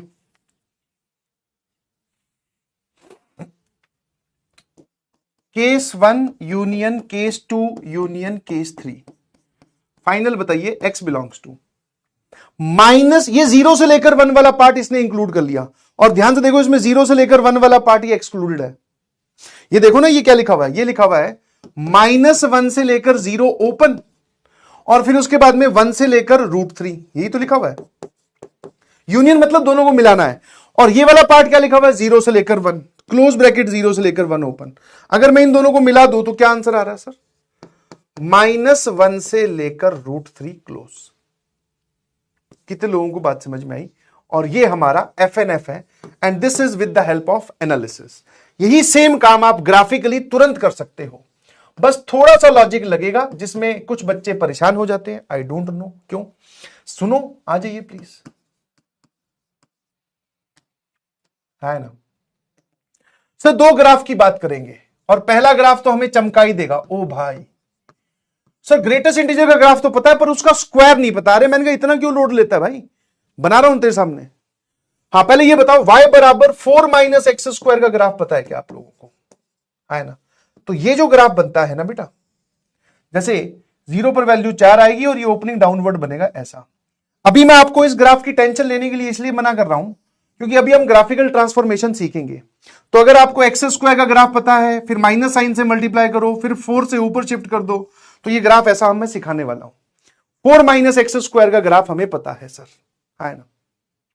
अब बात आती है sir greatest integer of x का स्क्वायर। मैंने कहा काहे टेंशन लेते हो क्या रहा है, बस यही तो हो रहा है, उस नंबर का स्क्वायर हो रहा है। आजा, कितने लोग लॉजिकली इसको एक्सेप्ट कर लेंगे कि हाँ सर, ये मैं मान के चल रहा हूं कि आपने अगर क्वाड्रेटिक इक्वेशन पढ़ी है या पैराबोला पढ़ा है तो ये आपको पता होगा। नहीं भी पता तो मैं आपको आगे चलकर ये ग्राफिकल ट्रांसफॉर्मेशन बताऊंगा। x² का ग्राफ पता है तो उसके बेसिस पर यहां तक पहुंच सकते हो, बट मैं इसकी ग्राफ की बात कर रहा हूं। अब जरा देखना, ध्यान सुनते जाना, और बहुत ही आसानी से आपको इस ग्राफ के बारे में सोचना है। अगर मैं x की वैल्यू लू 0 और 1 के बीच में, ग्रेटेस्ट इंटीजर की वैल्यू आएगी 0, उसका स्क्वायर होगा 0, तो मतलब सर 0 से लेकर 1 तक कोई फर्क नहीं पड़ रहा। SMG, वापस सुनो। अगर मैं ग्रेटेस्ट इंटीजर ऑफ मतलब x की वैल्यू लू 0 और 1 के बीच में, बहुत सही, तो ग्रेटेस्ट इंटीजर की वैल्यू आएगी 0, 0 का स्क्वायर 0, तो मतलब 0 से लेकर 1 तक तो लाइन वही बनेगी। अगर मैं x की वैल्यू लू 1 और 2 के बीच में, तो उसका ग्रेटेस्ट इंटीजर आएगा 1, 1 का स्क्वायर 1 होता है। सर इस पे भी कोई फर्क नहीं पड़ेगा। अगर आप x की वैल्यू लो 2 और 3 के बीच में, यहां फर्क पड़ेगा सर। मैंने कहा क्या होगा, 2 और 3 के बीच में लिया तो ये ग्रेटेस्ट इंटीजर आएगा 2, 2 का स्क्वायर होता है सर 4, तो मतलब ये कहानी अब यहां पहुंच गई। ये वाली जो वैल्यू है दिस इज 1, ये डायरेक्टली कहां पहुंच गई सर 4 पे। 3 वाली लाइन ही नहीं बनेगी, है ना। आगे और सोचना चाहते हो वैसे इसकी जरूरत पड़ेगी नहीं। अगर आपने x की वैल्यू लो 3 और 4 के बीच में, ग्रेटेस्ट इंटीजर की वैल्यू आएगी 3, 3 का स्क्वायर होता है सर 9, ये लाइन और ऊपर चली जाएगी। अब की बार ये कहां पहुंच गई 9 पे। बताइए कोई परेशानी? कोई परेशानी, लाइन तो वही बन रही है, बस स्क्वायर करके बन रही है ना। यहां आ जाओ, सेम लॉजिक से बताते रहना। अगर मैं वैल्यू लेता हूं 0 और -1 के बीच में, 0 और -1 के बीच में सर ये बनेगा -1, -1 का स्क्वायर क्या होता है सर, -1 का स्क्वायर होता है जी +1, है ना। तो वो जो लाइन आप नीचे बनाने वाले थे वो +1 पे जाके बनाइएगा। ये लो, क्या दिक्कत है। मैं अगर वैल्यू लेता हूं -1 और -2 के बीच में, इसका ग्रेटेस्ट इंटीजर आएगा -2, -2 का स्क्वायर सर अब हो जाएगा 4। फिर इसके आगे सर ये लाइन चली जाएगी यहां। सर ये नीचे क्यों नहीं जा रहा? अरे भाई स्क्वायर कर रखा है, वाई एक्सिस के नीचे अगर या एक्स एक्सिस के नीचे जा रहे हो, मतलब आप ये बोल रहे हो कि इसकी वैल्यू नेगेटिव भी आएगी। नेगेटिव थोड़ी आ सकती है कभी वैल्यू, है ना? कैसा लगा? वैल्यू लेते जाओ और स्क्वायर वाली लाइन वहां पे प्लॉट करते जाओ। बस इसमें फर्क दिखा आपको, 3 से 4 के बीच में इसका स्क्वायर हो गया, 2 से 4 के बीच में सर यहां 4 पे बन गया, है ना? और आगे जाओगे सर ये थोड़ा सा और ऊपर बनेगी लाइन, 16 पर जाकर बनेगी, फिर उसके बाद में सर अगली लाइन जो बनेगी 25 पे, ऐसे बढ़ता जाएगा। अब सर कुछ नहीं, प्रिसाइजली इस ग्राफ को उठाकर यहां रख दो। जैसा कि आपको पता है ये ग्राफ 4 से पास करेगा। अच्छा, ये ग्राफ एक्स एक्सिस कहां काटेगा सर? एक तो 2 पर और एक -2 पर, क्योंकि एक्स की वैल्यू 2 और -2 लेने पर वाई की वैल्यू 0 हो रही है। तो यहां पर काटेगा सर एक तो, और एक यहां पर काटेगा। ठीक है, बस खींच दो। अच्छा, चेक करना चाहते हो, जैसे x की वैल्यू 1 पर इसकी वैल्यू कितनी आ रही है? अगर मैं x की वैल्यू 1 रखूं तो ये 3 आ रहा है सर, 1 पर यहां 3 आएगा। सर यहां पर भी -1 पर भी 3 आएगा सर। लो भाई, कोई बात परेशान कर रही है तो बताना। अब इसमें क्या है, बच्चे क्या बोलते हैं सर समझ नहीं आया। अरे भाई इसको ड्रॉ करने का कोई प्रोसीजर नहीं है, ये तो मैं एओडी में भी नहीं सिखाऊंगा, ये तो कॉमन सेंस है कि ग्रेटेस्ट इंटीजर पे स्क्वायर लगा दिया, बस क्या दिक्कत है उसमें? समझे कि नहीं समझे? अब आपको सर ये आपके पास में ये बड़ा होना चाहिए, मतलब ये पार्ट हमें ऊपर चाहिए। तो मुझे बस ग्राफ को देखकर बताओ कौन सा ऐसा सेगमेंट है जिसमें ग्रीन वाला ग्राफ इस ऑरेंज वाले ग्राफ से ऊपर लाई करता है। तो देख लेना आराम से सर, ये पोर्शन और ये पोर्शन, बस ये जो आपने इतना पोर्शन शेड किया है, प्लीज हेलो हेलो यस, नजरें सच में स्क्रीन पर प्लीज, ये जो आपने इतना पोर्शन शेड किया है, इस इतने पोर्शन में इसका ग्राफ इसके ग्राफ से ऊपर है। क्या मैं कुछ गलत बोल रहा हूं सर? इसमें क्या दिक्कत हुआ भाई साहब? जब यहां पे आओगे तो ये ग्राफ ऊपर चला गया, ये नीचे है, समझ में आया? हमें चाहिए ग्रीन वाला ग्राफ कब ऊपर है सर, इतना ही पोर्शन है। मैंने कहा वाह, अच्छा इक्वालिटी लगी हुई है, मतलब बराबर भी हो सकते हैं, तो ये वाला चलेगा और ये वाला चलेगा। फिर मैं बात करता हूं, मैं जब ये वाला पॉइंट लिखूंगा आधे बच्चे हाँफने लगेंगे, बोले सर ये पॉइंट कैसे आया? इस कर्व की इक्वेशन क्या है सर? 4 - x²। ये वाली लाइन की इक्वेशन क्या है? बिकॉज इन्हीं दोनों का ये पॉइंट ऑफ इंटरसेक्शन है सर, ये y बराबर 1, x² बराबर 3, यहां से x आएगा ±√3। ऑब्वियसली ये जो आपको पॉइंट ऑफ इंटरसेक्शन चाहिए उसका x coordinate positive x axis पे है ना? पॉजिटिव x एक्सिस पे है तो +√3 लोगे, 1 और 2 के बीच में -√3 थोड़ी लिखेगा। अब जरा ध्यान सुनना, जितने पोर्शन के लिए ग्रीन वाला ग्राफ ऊपर है वो पोर्शन, उस पोर्शन के करस्पॉन्डिंग मुझे x एक्सिस का पार्ट बता दे। ओ ओ ओ ओ ओ ओ ओ ओ ओ ओ ओ ओ ओ ओ ओ ओ ओ सर लो, x बिलोंगिंग टू -1 से लेकर √3 क्लोज MGO। सर -1 पे क्लोज क्यों आएगा? मैंने कहा -1 पे वैल्यू भाई ग्रीन वाले की ज्यादा आ रही है, ग्रीन वाले की ज्यादा आ रही है, इसकी कम आ रही है। जिन पॉइंट्स पे डाउट हो रख के देख लो, -1 यहां रख के देखिए, वैल्यू ज्यादा आएगी, ये कम आएगी। यही आंसर आपने यहां से निकाला था।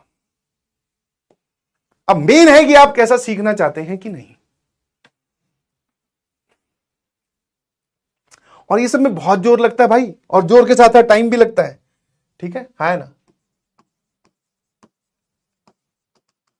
और छोटी छोटी बातें जो आपको लग रही है कि सर पॉइंट ऑफ इंटरसेक्शन कैसे निकाला, पहले आपने पोर्शन लोकेट किया फिर आप एक्स एक्सिस पे आए, ये सब चीजें लिखी है, आप सीख ली है बहुत बार। ठीक है, 2-2 सवाल करवा दिए हैं, पिछली बार भी एक करवाया था, ये भी करवा दिया सर आपने, देखो ये वाला, ये भी सेम इसी टाइप का है। तो अब आपको ये करने आ जानी चाहिए। एक सवाल ये दिया था, ये डिब्बी था, इसका एक ही जवाब आ रहा है। ठीक है, x बराबर 1/4। आई होप आपने ग्राफ से भी किया होगा, इसको एनालिसिस से भी किया होगा। सीखने की प्रक्रिया है भाई, रुकनी नहीं चाहिए। इस पूरे सवाल में एक जगह काला खट्टा सिचुएशन थी, दैट इज ये पाई 2 पाई -π, यहां पे 1 2 और -1 लिखा हुआ था, इसको सही कर लेना। ठीक है, यहां पर साथ साथ में इनके ग्राफ भी बन गए। सिंपल सी कहानी है, मुझे इसका ग्राफ बनाना है, चाहो तो आप वैल्यू पुटिंग से चेक कर सकते हो, बट अगर मान लो हमारे पास ऑप्शन नहीं होते, हमें खुद ग्राफ बनाना पड़ता, तो हम यही तो बोलते कि इस पूरे की वैल्यू कब 1 आएगी, जब अंदर वाली इनपुट पॉजिटिव होगी। इस पूरे की वैल्यू कब जीरो आएगी? जब अंदर वाली जो आपने रखा हुआ है वो जीरो हो जाएगी। इस पूरे की वैल्यू -1 कब आएगी? जब अंदर वाली चीज नेगेटिव होगी, है ना। मुझे फटाफट ABCD का इधर करेक्ट मैच बताओ PQRS में से। इसको सॉल्व करोगे सर, यहां से आ जाएगा x 1 से बड़ा यूनियन x -1 से छोटा, वीवी क्रम मेथड से। सर यहां से सॉल्व करोगे x बराबर +-1, इसको सॉल्व करोगे x की वैल्यू -1 से 1।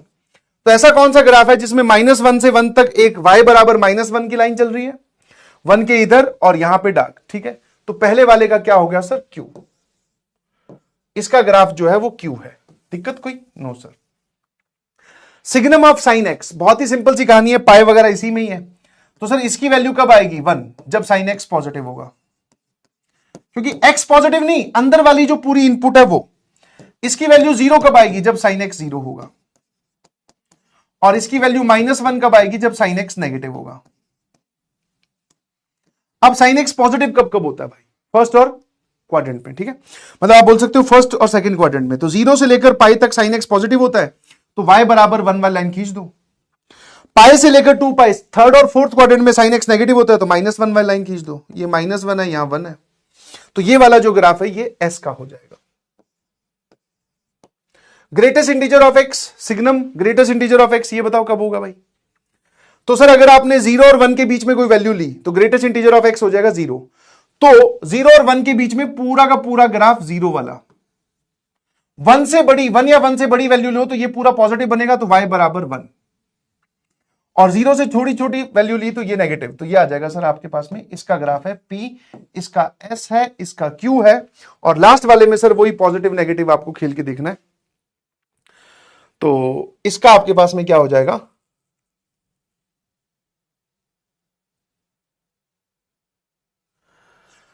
QSP, और इसका जो है दैट इज R। कोई दिक्कत है किसी को? 5 से बड़े पर पॉजिटिव, 5 से छोटे पर नेगेटिव, -1 हो गया।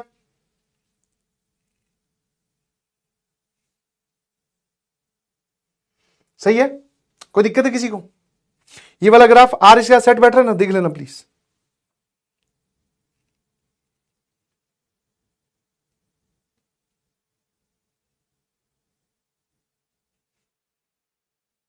ठीक है, एकदम मैच हुआ तो बताना जरा सबका। और ये ग्राफ्स ऐसे बनते हैं, आई होप आप समझ गए होंगे। ठीक है, बहुत बढ़िया। चलिए भाई, ओ बेटा कितने सवाल दे रखे हैं, आ जाइए जल्दी से इस सवाल का जवाब बताइए। और ये एक न्यू टू मी सवाल है, मतलब ये वापस उस कैटेगरी में क्वेश्चन चला गया जो पहले मैं समझाऊंगा फिर आपको समझ में आएगा। This is new to me category. ठीक है, और ऐसी कैटेगरी सर बहुत इंपॉर्टेंट होती है।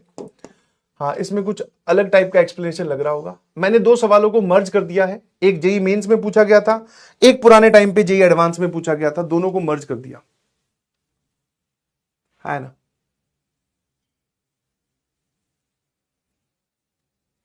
आर वाला ग्राफ बना के दिखाऊं? आ जाइए। तो ये अंदर क्या लिखा हुआ है भाई? ये लिखा हुआ है x-2 इंटू x-3, और यहां पर ये है अपॉन x-5। साइन स्कीम की बात करें तो एक आएगा 5, एक आएगा 3, एक आएगा 2। 5 से बड़े पर वैल्यू पॉजिटिव आएगी, 3 और 5 के बीच में वैल्यू नेगेटिव आएगी। यहां पर फिर वैल्यू पॉजिटिव आएगी 2 और 3 के बीच में, और इसके लेफ्ट में फिर से वैल्यू पॉजिटिव ही रहेगी। 2 पर आप 0 वैल्यू देंगे, 3 पर भी 0 देंगे, बिल्कुल सही। तो ये ग्राफ ऐसा बनेगा। इस पर वैल्यू नेगेटिव आ रही है तो यहां ये, और ये वाली वैल्यू 5 पर तो नॉट डिफाइंड ही होगा। अब जरा देखना, अब ठीक है क्या? मतलब ये वाला सारा ठीक है, इसके बाद में ग्राफ यही बनेगा ये।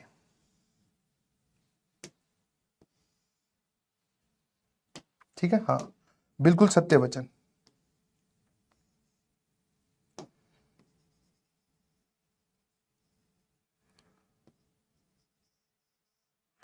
हाँ वो लाइन वही रहेगी, ठीक है।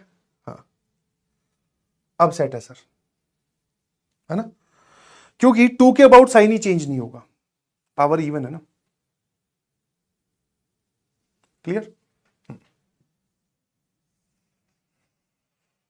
तो आर इसका जो सही जवाब है वो ये है।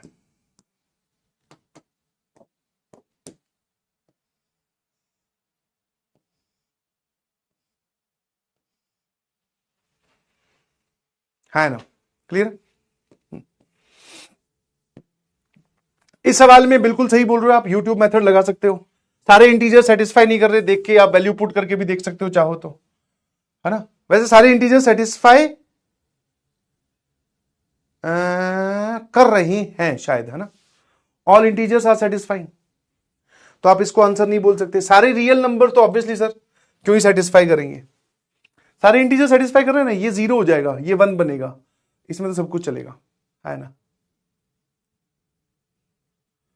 जैसे यूट्यूब मेथड जाओगे तो फंस जाओगे भाई, सारे इंटीजर सेटिस्फाई कर रहे हैं, ये ऐसा थोड़ी है कि ये कंप्लीट आंसर है, ये ऐसा थोड़ी है कि ये कंप्लीट आंसर है।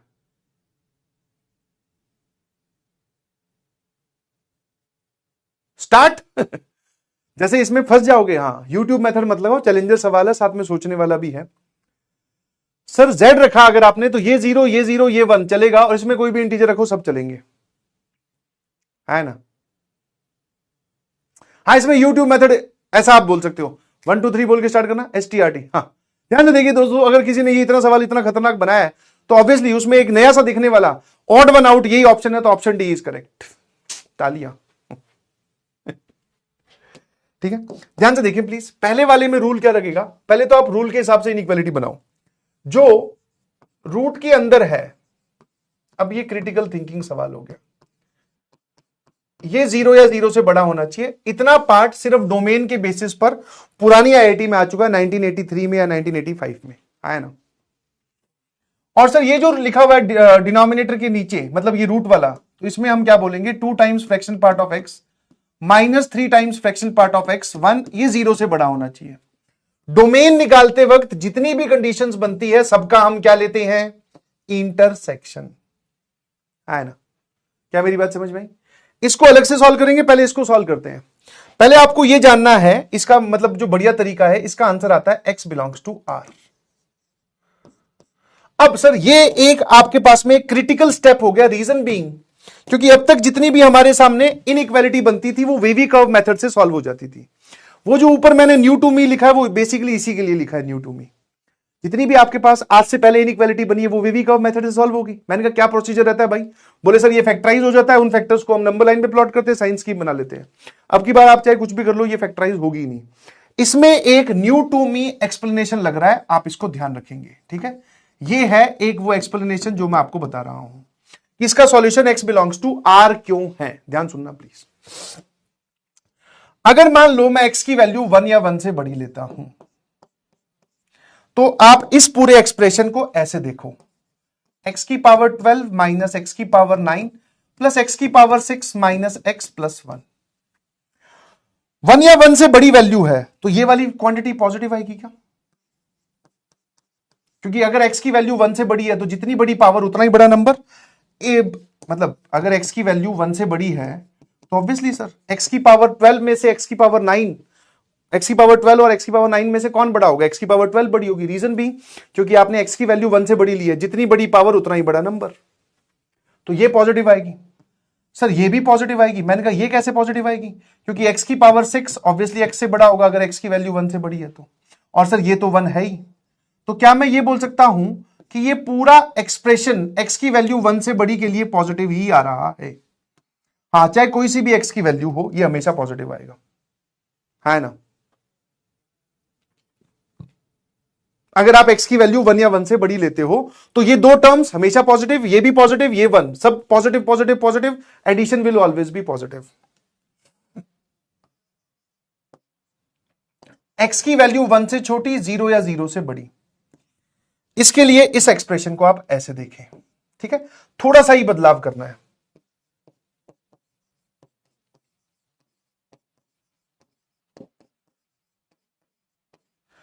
पहले आप आराम से देख ले, मैंने सारी टर्म्स लिखी हैं, x की पावर 12 माइनस x की पावर 9, x की पावर 6 माइनस x प्लस 1। कोई दिक्कत है नहीं सर, और मैंने किसी का साइन भी चेंज नहीं किया, बस आगे पीछे करके लिखा है।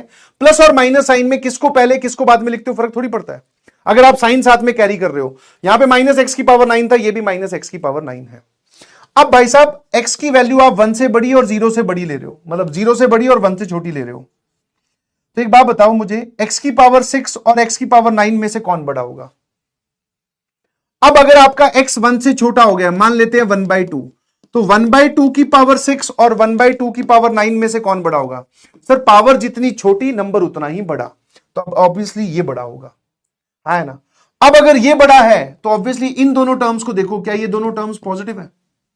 अरे भाई x की पावर 6 में से आप x की पावर 9 घटा रहे हो, पावर कम तो वैल्यू ज्यादा, पावर ज्यादा तो वैल्यू कम, बड़े में से छोटा घटा रहे हो वैल्यू पॉजिटिव आएगी, ठीक है। अच्छा 1 में से x जो है वो 1 से छोटा है तो ये भी पॉजिटिव। अरे 1 में से जो x जो है वो 1 से छोटा है तो ये भी पॉजिटिव, हाँ सर। और सर x की पावर 12 ये भी पॉजिटिव। अरे भाई 0 और 1 के बीच में है तो पॉजिटिव ही ना, कोई भी बड़ी पावर रखोगे तो ये पॉजिटिव ही आएगा। 3 पॉजिटिव नंबर्स का सम क्या होता है? पॉजिटिव। 3 पॉजिटिव नंबर्स का सम क्या होता है? पॉजिटिव। तो सर x 0 से 1 के बीच में भी अगर लेते हो तो भी ये पॉजिटिव है।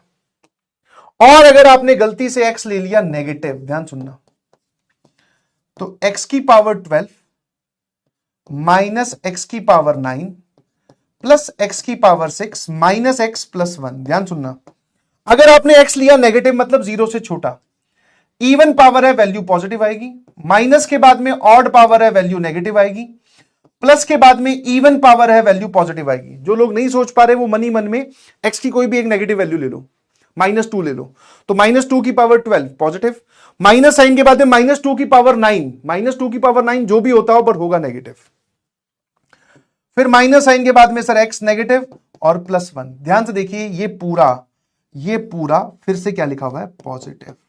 क्यों? क्योंकि अब की बार हर एक ऑड पावर के आगे माइनस साइन लगा है, इवन पावर तो वैसे ही पॉजिटिव होती है।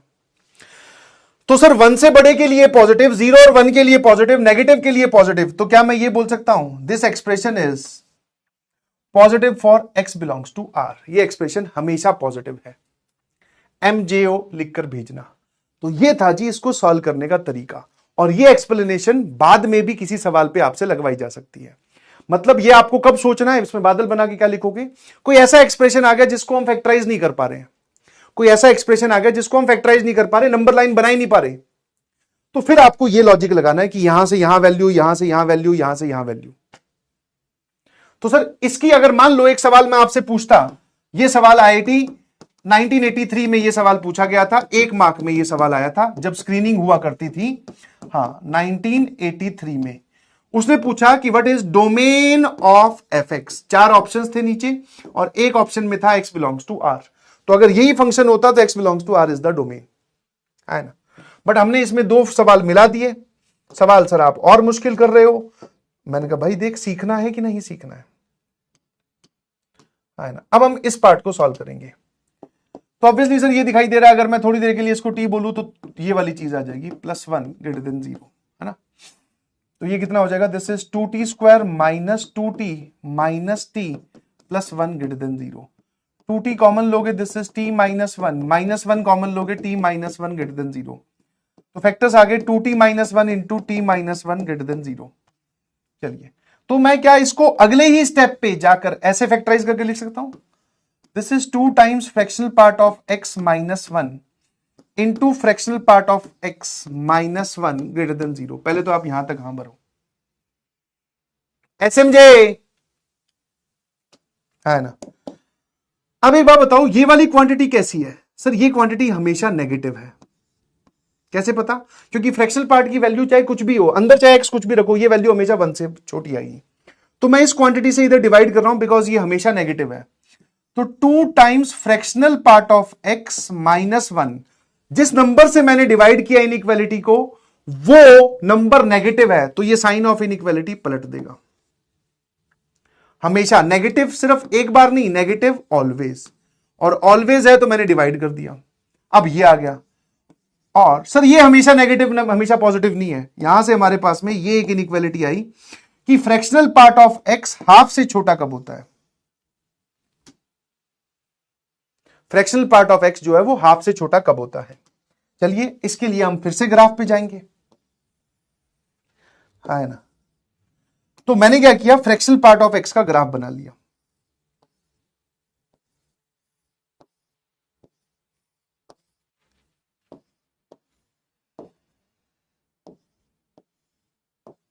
ठीक है ना। मैं ये तो फ्रैक्शनल पार्ट ऑफ x, मैंने बोला कि हाफ वाला ग्राफ बना दो भाई, तो ये मैंने y बराबर हाफ वाली लाइन खींच दी। हमें ये पार्ट ऊपर चाहिए, ये नीचे चाहिए, मतलब हाफ वाली लाइन के नीचे कब कब फ्रैक्शनल पार्ट ऑफ x लाई कर रहा है। तो जो हमारा रिक्वायर्ड पोर्शन है सर वो ये वाला है, इतना, फिर इतना, फिर इतना, फिर इतना। ठीक है, थोड़ी नंबरिंग पे ध्यान देते हैं सर। ये वैल्यू आएगी 0, ये 1, ये 2, ये -1, ये -2। बाकी ये वाला जो नंबर आएगा ना, कौन सा ऐसा नंबर होता है जिसका फ्रैक्शनल पार्ट हाफ होता है? तो half, half plus 1 3/2, half plus 2 5/2, half -1 minus half,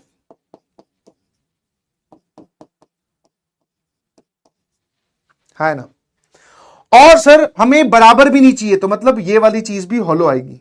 बराबर क्यों नहीं चाहिए? देखो इक्वेलिटी नहीं लगी हुई ना सर। यहां इक्वेलिटी क्यों नहीं लगी हुई? क्योंकि यहां नहीं लगी। यहां क्यों नहीं लगी? क्योंकि डिनोमिनेटर में बैठा है। तो सर ये ठीक है।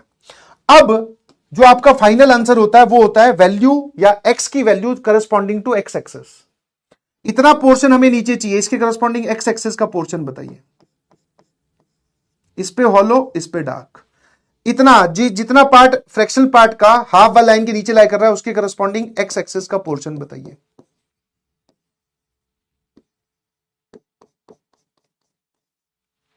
ठीक है ना। ऐसे कितने इंटरवल्स आएंगे सर? इनफाइनाइट। कितने इंटरवल्स आएंगे? इनफाइनाइट। क्या बोलती है पब्लिक? तो इनफाइनाइट पोर्शन को सर हम कैसे लिखकर बताएंगे? है ना, है ना। मतलब आप एक तरीका तो ये है कि जैसे इस पोर्शन को अगर आप लिखोगे तो आप बोलोगे सर क्लोज ब्रैकेट 0 से लेकर हाफ ओपन। इस पोर्शन को अगर आप लिखोगे सर आप बोलोगे क्लोज ब्रैकेट 1 से लेकर 3/2 ओपन। इस पोर्शन को आप लिखोगे क्लोज ब्रैकेट 2 से लेकर 5/2 ओपन। यहां आ जाइए प्लीज सर, इसको आप लिखोगे -1 से लेकर -1/2 ओपन। वैसे ही आप इसको भी लिख सकते हो, इन सबका यूनियन। ठीक है, और इसका तो कुछ बचा ही नहीं ना, बिकॉज इसका इंटरसेक्शन आर के साथ लोगे तो यही जवाब दिखाई देगा, है ना। तो मतलब सर एक पैटर्न दिख रहा है आपको, है ना, एक पैटर्न दिख रहा है आपको, n+1/2 है। वाह भैया वाह, इसमें भी गजब कालो खट्टो सिचुएशन है।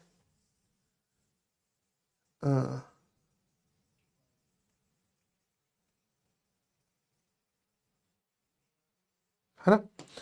हाँ, इसका जो आंसर आएगा ना वो x बिलोंगिंग टू पहले union n belongs to z या फिर इंटीजर्स। कहां से कहां तक? n+1/2, n+1/2, इंटीजर इंटीजर में आधा जोड़ा है। यहां ओपन, यहां क्लोज। और अब आपका ऑप्शन डी जो है वो सत्य है। क्लियर है भाई? Infinite intervals. और यहां से हमने फ्रैक्शनल पार्ट की एक इनइक्वालिटी सॉल्व कर ली। कितने लोगों को बात समझ में? ईमानदारी से बताना। बहुत बढ़िया सवाल है, बिकॉज ये एक्सप्लेनेशन नहीं है। उसके बाद में इस सवाल का बढ़िया होने का लॉजिक ये है, एसएमजे। ठीक है, 62% जनता का सही जवाब है। ओ भाई ये रुक ही नहीं रहे हैं यार सवाल, ये होमवर्क है आपका अभी भी। चलो इसको और देख लेते हैं, चलो कोई बात नहीं, ये भी बढ़िया सवाल है ना। लगता है पूरी क्लास ही चली जाएगी क्या? 8:30 बजने वाले हैं, मैं लॉग कब पढ़ाऊंगा? आ जाओ फटाफट देखते हैं। सर बस ये सवाल इसलिए दिया गया था ताकि ये आपकी सोच पे डायरेक्टली चोट करता है। f(x+y) बराबर f(x) इंटू f(y) होता तो हम डायरेक्टली fx बराबर a की पावर kx मान लेते, जो कि हमारे गुरुजी ने हमें क्लास में बताया।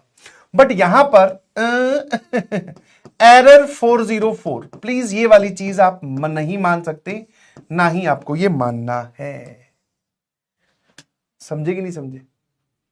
है ना, ये नहीं मान सकते, बिकॉज ये मानना तब अलाउड था जब ये 5 नहीं होता। समझने वाली बात है। अगर वो 5 नहीं होता तब आप ये मानते, कोई दिक्कत नहीं है, फिर और भी जो जानकारी दे रखी है उसके हिसाब से। तो अब क्या करें सर? अब क्या करें? अब जो लोग बोल रहे हैं 5 इंटू ए की पावर kx, ऐसा भी नहीं है भाई, क्योंकि यहां पे 5, यहां 5, यहां 25 हो जाएगा, वहां 5 बचेगा। नहीं है ऐसा, आप ज्यादा दिमाग ना लगाएं, है ना, कि 5 इंटू ए की पावर के एक्स, आप ऐसा दिमाग ना लगाइए प्लीज। ठीक है, तो फिर क्या करेंगे सर, अब हमें कुछ नहीं, हमारे पास में एक गिवन इंफॉर्मेशन ये है, एक इंफॉर्मेशन ये है, एक्स और वाई की आप रियल वैल्यूज पुट कर सकते हैं। मुझे यहां पर वैल्यू चाहिए किस किस की, F of 0 plus F of 1 plus F of 2 plus F of 3 plus F of 4 और एफ ऑफ 5। तो मतलब सर जो भी डाटा मुझे दे रखा है मैं उसी की मदद से खेलूंगा। समझ में आएगी नहीं समझ में? अबे √5 भी मत मानो भाई, तुम क्या पागल वागल हो क्या? एक बार समझ में नहीं आती बात। जो ये मान रहा है एक बार रख के देख तो दे। ले बेटा, ये ए की ये हो गया, एफ ऑफ वाई क्या हो जाएगा, ये ले। सर ये देखो सर, मैंने कहा हाँ ये देखो सर। अब आप इस पूरे को f of x plus y लिख सकते हो। मैं कहा अच्छा, तूने जो एफ एक्स माना था उसमें तो एक √5 था और यहां तो 5 है। अब तो रुक जा मेरे बेटे आइंस्टीन, मेरे न्यूटन मेरे प्लूटो, रुक जा भाई रुक जा। कहां जा रहा है? रुक नहीं रहा है, चले ही जा रहा है बस। सर एक सेकंड, ए अपॉन 5 मान ले तो। अबे रुक जा भाई। तो अगर आप ये सेटिंग सेट नहीं बैठ रही है, वो 5 वहां पे है, तो आपको अब सारी चीजें, हाँ वो देखो, ए बाय 5 मान लेते हैं सर, 5 से डिवाइड कर देते हैं एक बार। अब बात चलेगी, ठीक है, अब बात चलेगी कहां से? अब बात चलने वाली है सर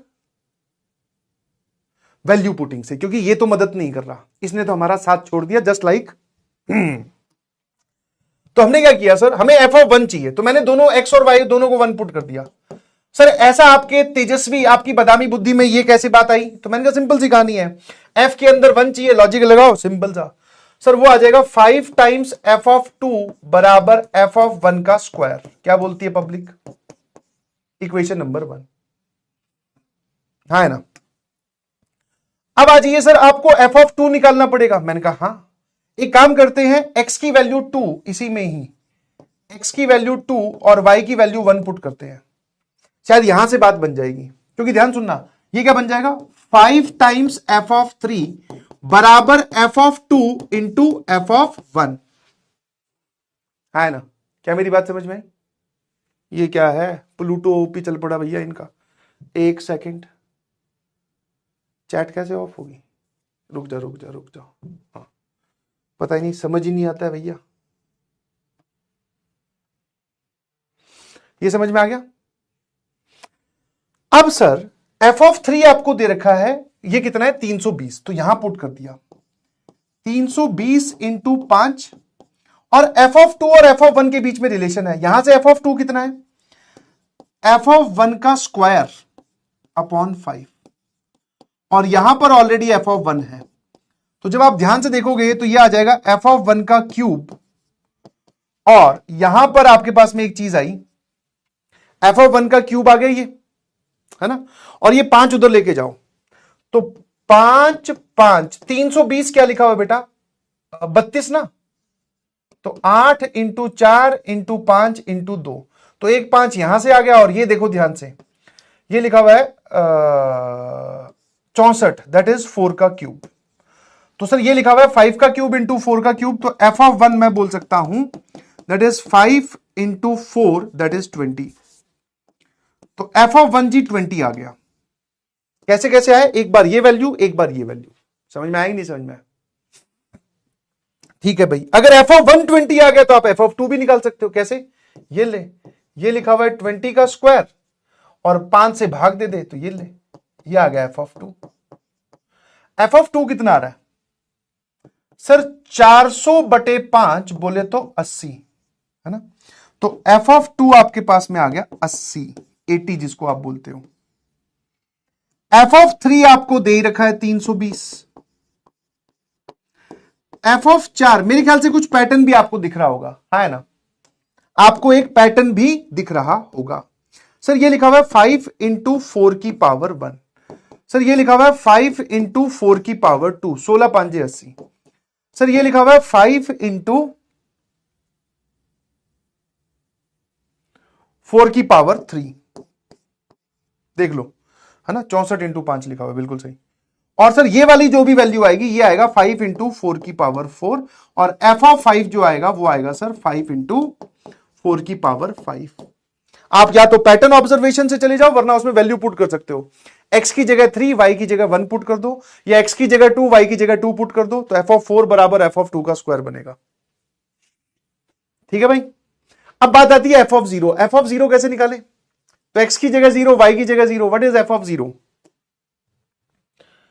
इन दोनों में आप x और y दोनों को 0 पुट कर दो, तो 5 टाइम्स एफ ऑफ 0 बराबर इधर आ जाएगा एफ ऑफ 0 का स्क्वायर, है ना। यहां से सॉल्व करोगे तो आपके पास में एफ ऑफ 0 की दो वैल्यूज आ रही हैं, एक 0 और एक 5। 0 रिजेक्टेड, 5 एक्सेप्टेड। रीजन बीइंग, ध्यान से देखो, इस तरफ जो दी होती है ये होती है codomain. A function is defined from set A to set B. Codomain का ही सबसेट होती है रेंज। 0 पर यहां ओपन लगा हुआ है तो मतलब 0 कभी वैल्यू आ नहीं सकती। तो एफ ऑफ 0 जो है वो है 5। मुझे फाइनल आंसर बताइए इन सारी वैल्यूज को यहां पुट करके। वरना आप ये भी बोल सकते हो, देखो सर 1 पे 4 की पावर 1 है, तो एफ ऑफ 0 पे 4 की पावर 0 होगी, वहां से भी बोल सकते हो। क्या आंसर आ रहा है भाई जोड़ने पर? अब इन सारी वैल्यूज को उठाकर जोड़ दो बस, जल्दी जल्दी जल्दी। कौन सा आंसर आ रहा है?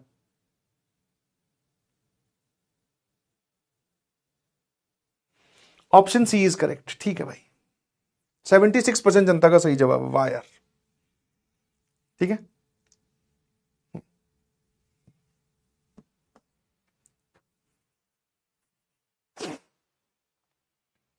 अगला सवाल, हाँ, सवाल देख लेते जल्दी से। हाँ भाई, जी एडवांस 2000। बस एक एक्सपोनेंशियल का एक छोटी सी बात और बतानी है, उसको ध्यान रखना, है ना। हाँ, एक इंपॉर्टेंट फॉर्म मैं आपको बता रहा हूं नोट करके, क्योंकि ये सवालों में कई बार दिखाई देती है कि अगर आपको कभी फंक्शन का फॉर्मेट इस प्रकार का दिखाई दे, ए की पावर एक्स रूट ए, और यहां भी दिख रहा है ए की पावर एक्स, ठीक है, तो इसमें एक खास बात यह होती है कि यह फंक्शन इस वाली प्रॉपर्टी को सेटिस्फाई करता है, F x plus F of 1 minus x बराबर 1, है ना। बस हाँ, लॉग अभी स्टार्ट करेंगे, बस उससे पहले ये एक्सपोनेंशियल फंक्शन की छोटी सी बात हम देख लें। और ये इतना इंपॉर्टेंट है कि इस पे ना रिपीटेडली सवाल आ रहे हैं। पिछली बार जो मैंने आपको जो डिब्बी दिया था, जिसको मैंने होल्ड करने के लिए बोला था, वो डिब्बी इसी का ही पार्ट है। अब कुछ लोग बोलेंगे कैसे, तो मैंने कहा देख भाई, एफ ऑफ एक्स क्या है? एफ ऑफ एक्स तो यही है, ए की पावर एक्स रूट ए, और यहां पर भी ए की power x. F of 1 minus x क्या होगा, मैं ये प्रूव करके दिखा रहा हूं। तो एक्स की जगह 1 माइनस एक्स रख दे, ये ले भाई, रूट ए पे कोई फर्क पड़ेगा नहीं, तो ये आ जाएगा F of A 1 minus x. Sir ये वाली चीज को ध्यान से देखते हैं, ए की पावर 1 माइनस एक्स को आप ए अपॉन ए की पावर एक्स, यहां पर भी रूट ए, और इसको भी ए अपॉन ए की पावर एक्स, सिर्फ इसी को देखते रहो, तो ये आ जाएगा ए अपॉन ए की पावर एक्स, और मैं अगर एलसीएम लूं तो ये आ जाएगा रूट ए की power x plus A whole divided by A की पावर एक्स। ये और ये कैंसिल हो गया, तो this is a upon, denominator में से आप एक रूट ए कॉमन ले लो, तो रूट ए कॉमन लोगे तो ए की पावर एक्स, और यहां बचेगा आपके पास में रूट ए, ये और ये इसको कैंसिल करके रूट ए लिख दीजिए, है ना, खत्म। तो मतलब सर जब आपने इसको सॉल्व किया, इस पार्ट को जब आपने सॉल्व किया, तो ये आ रहा है रूट ए अपॉन ए की पावर एक्स प्लस रूट ए। देख पा रहे हो कि नहीं देख पा रहे हो? और ये क्या आ रहा था भाई, ये आ रहा था सर ए की पावर एक्स अपॉन ए की पावर एक्स प्लस रूट ए। दोनों का डिनोमिनेटर सेम है, तो डायरेक्टली न्यूमरेटर को आप जोड़ दीजिए, है ना। और सर इन दोनों का एडिशन आएगा 1, है ना, कोई दिक्कत? तो जो इस प्रकार के फंक्शंस होते हैं वो इस चीज को हमेशा फॉलो करते हैं। ये रहा आपके सामने एक इसका वेरिफिकेशन, और इसमें अगर आप x की वैल्यू 1 पुट कर दो, सॉरी x की वैल्यू हाफ पुट कर दो, तो यहां पे बनेगा हाफ, 1 माइनस हाफ, तो ये बन जाएगा 2 टाइम्स हाफ बराबर 1। तो इन फंक्शंस की वैल्यू हाफ पर हाफ भी आती है। आप चाहो तो इसमें भी पुट कर सकते हो, इसमें x की जगह हाफ पुट करो, मतलब ये बन गया रूट ए, ये भी रूट ए, ये भी रूट ए, तो रूट ए अपॉन टू रूट ए, तो रूट ए कैंसिल हो गया, ये बन जाएगा 1/2। वो मैंने यहां पर भी आपको बता दिया। अब इस चीज पर बेस्ड बहुत सारे सवाल जेईई एडवांस ने भी पूछे, और बड़े भैया मतलब जेईई एडवांस जब पूछ रहे हैं तो छोटे भैया तो पूछेंगे ही पूछेंगे, है ना। बस ध्यान रखना, इसमें मैंने यहां पर साथ में कोई मल्टीप्लीकेशन में कुछ नहीं बताया है। जैसे फॉर एग्जांपल ये वाला जो सवाल है, दिख रहा है क्या आपको? ये दिख रहा है, ये ए की पावर एक्स अपॉन ए की पावर एक्स रूट ए से एकदम मैच कर रहा है ना, देख रहे हो? हाँ सर, बस इसमें क्या किया है, ए की वैल्यू उसने 4 ली है ना, ए की वैल्यू क्या ली है 4।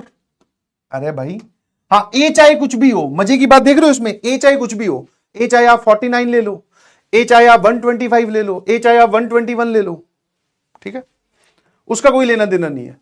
तो इस पूरे में जब आप ए की जगह 4 रखोगे तो 4 की पावर एक्स प्लस दिस, इस फंक्शन को देखते ही आपके दिमाग में तुरंत ये वाली प्रॉपर्टी फिट बैठनी चाहिए, है ना। ये प्रॉपर्टी जैसे ही फिट बैठी, अब यहां शुरू हो जाओ। अब जरा ध्यान सुनना, हमें एफ के अंदर 1/40 चाहिए, तो लो भैया, इसमें अगर मैं एक्स के अंदर एक्स की वैल्यू 1/40 पुट करूं, तो F of 1/40 plus F of 1 minus 1/40 बोले तो 39/40, इन दोनों की वैल्यू का सम 1 आएगा। इन दोनों की वैल्यू का सम क्या आएगा 1। तो मतलब सर दिस एंड दिस, इन दोनों की वैल्यू का सम आएगा 1। फिर 2 और 38, है ना। मैं सेम यहां पे ये भी बोल सकता हूं ना, F of 2/40 plus F of 38/40 बराबर 1। ठीक है, जब आपने x की वैल्यू 2/40 पुट की, आराम से देखना, तो 1 और इन दोनों का पेयर बना, फिर 2 और 38 का, ऐसे करते करते आप मुझे बताओ किस किस का पेयर बनेगा। 1 2 3 ऐसे सोचते जाओ, 39 है, ठीक है, यहां पर आ गया 38, तो इन दोनों का पेयर, फिर इन दोनों का पेयर, फिर 37 और 30 इसका पेयर बनेगा। बीच में कोई एक ऐसा नंबर बचेगा जिसका पेयर किसी से नहीं बनेगा, बिल्कुल सही, और वो नंबर होगा 20। 21 और 19 इन दोनों का पेयर बन जाएगा, इनका पेयर बन जाएगा, इनका पेयर बन जाएगा, इनका पेयर बन जाएगा। समझ पा रहे हो कि नहीं समझ पा रहे हो? बटे 40 आप कर लेना, वो तो सिंपल सी कहानी है, मैं तो आपको सिर्फ सिखा रहा हूं।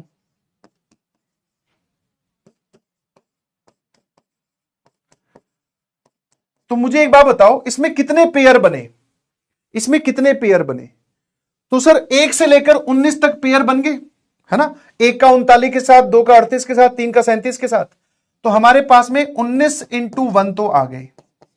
बीच में आपके पास में ये वाली वैल्यू बचेगी, दैट इज एफ ऑफ 20/40, और माइनस के बाद में भाई ने ये दे रखा है एफ ऑफ 1/2।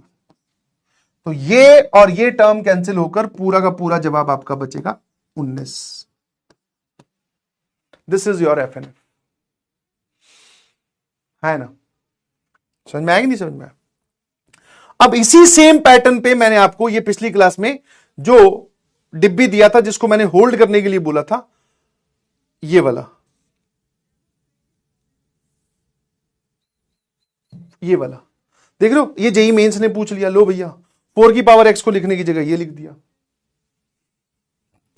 आसान है, ठीक है। और ये जेईई एडवांस में 2 बार यूज हो चुका है, जो आपने अभी देखा, that is use twice in JEE advance, ठीक है जी, है ना। चलिए, चलो भैया, लॉग फंक्शन की बात कर लेते हैं, ठीक है, लॉग फंक्शन की बात कर लेते हैं थोड़ी देर, 15-20 मिनट, 9 बजे तक पढ़ सकते हो, 9 बजे तक थोड़ा लॉग आज आगे पढ़ लेते हैं ना, फिर मैं लॉग के कुछ सवाल दे पाऊंगा। एक्सटेंड नहीं करना, आज तो वैसे ही 15 मिनट लेट स्टार्ट हुई थी क्लास यार, 7 बजे की जगह 7:10, 7:15 पे या 7:10 पे स्टार्ट की थी, तो एक्चुअल में अभी तो मेरी 10 मिनट भी क्लास की बची हुई है एक्चुअल में, तो ठीक है ना।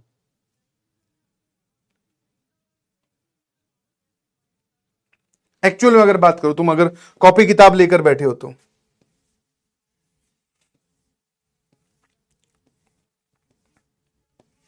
इस हिसाब से तो भैया हमें किसी दिन एक दिन एक्स्ट्रा मिलना पड़ेगा।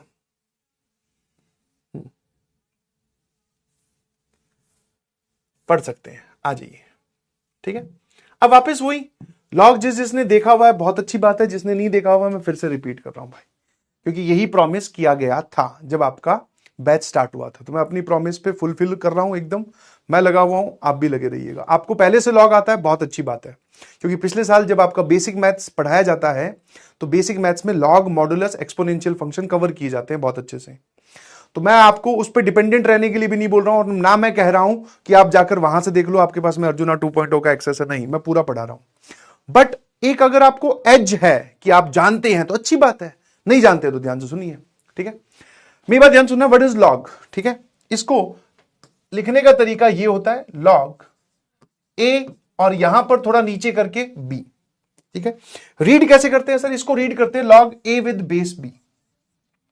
ये जो बी है ये बेस कहलाता है, जो पैरों में लिखा होता है थोड़ा नीचे करके, और ये जो है ये नंबर कहलाता है, ठीक है ना। ए क्या कहलाता है? नंबर। कैसे पढ़ते हैं? Log A with base b, ठीक है सर। इसके मायने क्या होते हैं? मतलब ये क्या लिखा हुआ है? Basically this is a man made function. तो ये किस चीज को रिप्रेजेंट करता है ना? ये किस चीज को रिप्रेजेंट करता है? तो ये उस वैल्यू को रिप्रेजेंट करता है, ध्यान सुनना, समझ में आया? तो लॉग एंड एक्सपोनेंशियल फंक्शन या एक्सपोनेंट, ये एक दूसरे के कैसे हैं? जुड़वा भाई है, समझ में है ना? लॉग एंड एक्सपोनेंट एक दूसरे के क्या है? जुड़वा भाई है। ये किस चीज को रिप्रेजेंट करता है सर? बी की पावर क्या रखें? बी की पावर क्या रखें कि वो ए में कन्वर्ट हो जाए, ए में कन्वर्ट हो जाए, ठीक है। ये इसकी वैल्यू होती है। वो जो पावर आप सोच रहे हो that will be the value of log, ठीक है ना। जैसे फॉर एग्जाम्पल मैं आपसे पूछूं, ध्यान सुनना, मैं आपसे पूछूं कि 3 की पावर अल्फा या 3 की पावर एक्स बराबर है ना 243, तो बताओ व्हाट इज एक्स? एक्स क्या हो जाएगा? वापस ये सवाल जो है ये अपने आप में डिकोड किया कर रखा है सर, कि 3 की पावर क्या रखे कि वो 243 बन जाए, या 3 की कौन सी पावर 243 होता है? तो 3 की पावर 4 होता है बेटा 81, 3 की पावर 5 होता है 243, इसको 3 से मल्टीप्लाई कर दो, तो यहां से आप डायरेक्टली बोल दोगे सर आंसर इज 5 आ गया। अब मैंने आपको क्यों बोला कि एक्सपोनेंट और लॉग एक दूसरे के भाई हैं? क्योंकि इसी चीज को पूछने का रूप बदल जाता है लॉग में। वो बोलेगा आपसे इसकी वैल्यू बताओ कि 243 with base 3, log 243 with base 3। तो अभी भी पूछ आपसे वही रहा है कि बी मतलब बेस की पावर क्या रखें कि वो 243 में कन्वर्ट हो जाए। बेस की पावर हम क्या रखें कि वो 243 में कन्वर्ट हो जाए, तो आंसर इज 5। वो जो पावर आप दिमाग में सोच रहे हो बी की पावर, वही वैल्यू ऑफ लॉग होती है। वो जो पावर आपने सोची है वही क्या होती है? वैल्यू ऑफ लॉग होती है ना? वही क्या होती है? वैल्यू ऑफ लॉग होती है। जैसे मान लो मैं आपसे पूछूं, ठीक है ना, 7 की पावर क्या रखें कि वो 1/49 बन जाए? बताओ भाई।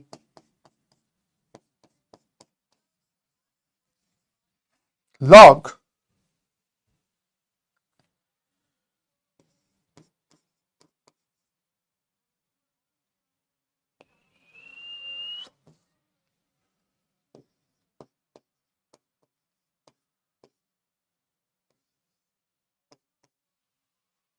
है ना, उसका आंसर बताओ।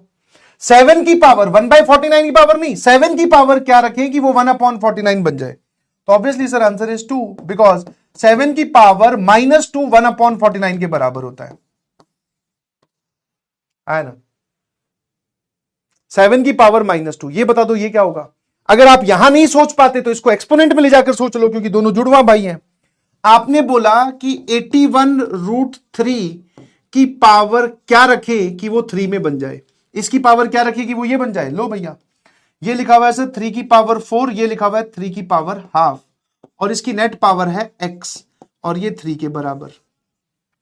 मैं तो इसको यहां सोच रहा हूं, तो ये कितना हो जाएगा? 8 और एक 9/2, तो ये आएगा 3 की पावर में 9x/2 और यहां लिखा हुआ है 3 की पावर 1, तो 9x/2 1 के बराबर हो गया। x की वैल्यू आ गई सर 2/9। क्या दिक्कत है? 2/9 मैंने देखो कैसे सोचा, आपने हमें वापस दे दिया log a with base b, तो बेस की पावर क्या रखें कि वो नंबर में कन्वर्ट हो जाए। तो बेस ये रहा, इसकी पावर x जो हमें चाहिए, that is the value of this, और बराबर 3 होना चाहिए। अब इसको मैंने एक्सपोनेंट की तरह सॉल्व कर लिया। क्या बोलती है पब्लिक? हाँ है ना? तो भाई साहब ये है लॉग, ठीक है, एक चीज को पूछने का तरीका है। लॉग और एक्सपोनेंट जुड़वा भाई होते हैं। समझ में आएगी नहीं समझ में? चलिए अब हम बात करते हैं डोमेन की। डोमेन पहले तो फंक्शन की तरह अगर आप लिखना चाहते हो तो fx बराबर लॉग वेरिएबल नंबर होगा, बेस, इसको हम लॉग फंक्शन बोलते हैं, ठीक है, है ना? इसको हम लॉग फंक्शन बोलते हैं, ठीक है, इसको हम क्या बोलते हैं? लॉग फंक्शन बोलते हैं। अच्छा, फिर जब ये सब चीजें समझा रहा था तो एक बच्चे के दिमाग में आया कि सर लॉग क्या हमेशा डिफाइंड है? मैंने कहा नहीं भाई, जो भी ये सारे के सारे मैन मेड फंक्शन है इनकी डोमेन भी फिक्स की गई है, ये भी बताया गया है कि ये किन के लिए वैलिड है, कब कब आप इनको अप्लाई कर सकते हो। तो ये डिफाइंड होने के लिए जो मैंने आपको पर्सनल डोमेन वाली बात बताई थी कि आप चाहते हो कि ये मैन मेड फंक्शन डिफाइंड रहे, तो ये सिर्फ पॉजिटिव नंबर्स के लिए बोला गया। ए पॉजिटिव होना चाहिए, बी भी पॉजिटिव होना चाहिए, b should not be equal to 1, ठीक है, ठीक है, ये तीनों कंडीशंस का आपको ध्यान रखना है। अब इसका फटाफट लॉजिक सुन लो, ठीक है ना? इसका फटाफट आप लॉजिक सुन लो कि ऐसा क्यों, पॉजिटिव के लिए क्यों? क्योंकि जब साइंटिस्ट इसको बना रहे थे तो मैं वहीं पे था, उनके आसपास ही था। तो उन्होंने बोला कि -2 की पावर 4, इसका तो एक यूनिक आंसर आ जाएगा। -2 की पावर 4 क्या रखे? -2 की पावर की वो 4 बन जाए, ठीक है, बट सर इसका एक यूनिक आंसर नहीं आएगा, नो आंसर आ रहा है।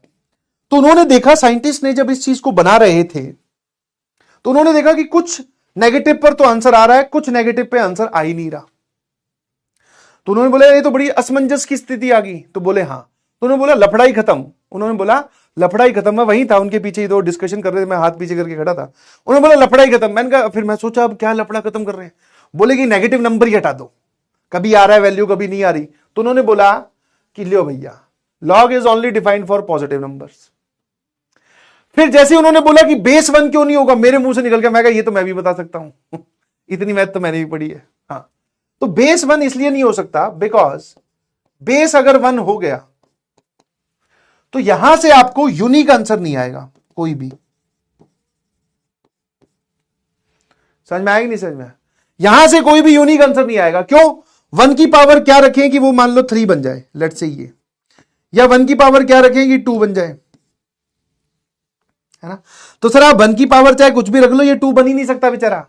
1 की पावर कुछ भी 1 ही होता है। तो कोई आंसर हमें आ नहीं रहा, इसलिए बेस 1 भी नहीं होना चाहिए, है ना? क्या मेरी बात समझ में आई?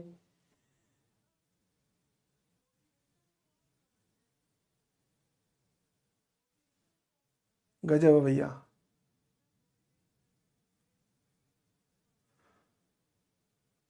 अब थोड़ी देर पहले किसी और टीचर का नाम लिख रहे थे, अब कुछ और लिख रहे हैं। क्या हो गया भाई, भांग वांग खा रखी है क्या, या तुमने एकदम सोच ही रखा है? ठीक है, अपने देखो, अपने सिंपल सा है, जितना तू तुम करोगे। क्या बोल रहा था मैं? 9 बजे, अब 9:15 तक पढ़ाऊंगा। हाँ, और ये देख, अच्छा कल टेस्ट है, ले भैया मेरे को तो सुना ही नहीं दे रहा, आ जाइए। पता नहीं क्या ही लिखने लग जाते बीच में चलते चलते। अब ये आरे बाबा क्यों लिख रहे थे भाई?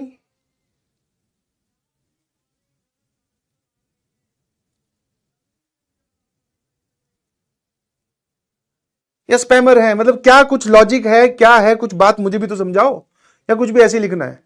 चलिए अब लिखिएगा प्लीज, ठीक है? अब हम पढ़ने वाले हैं 9:15 तक। हाँ बेटा, आपको अच्छा लगे तो बहुत अच्छी बात है, वरना मैं पहले भी बोल चुका हूं, मैं फिर बोल रहा हूं, लक्ष्य जेई 2.0 स्टार्ट हो रहा है, आप वहां पे ज्वाइन कर सकते हैं। अपना तो यही स्टाइल है यार, ठीक है ना? और एक स्टाइल और है, बात सुन मेरी ध्यान से, अरे तो न्यू ही चलेगा, अरे ज्यादा दिक्कत होती है तो चैनल पलट ले भैया, समझ में आया? चलो सो जाओ, बाकी लोग सामने देखें। तो बेसिकली सर ये जो फंक्शन है ये लॉग, अब मैं और आराम से पढ़ाऊंगा तुमने 5 मिनट फिर वेस्ट करवाई। अब 9:15 तक, उसके बाद में चैट ऑन करेंगे, तुम्हें कुछ और लिखना हो तो बता देना, फिर 10 बजे तक चलता जाएगा, ये कहानी तो रुकेगी थोड़ी।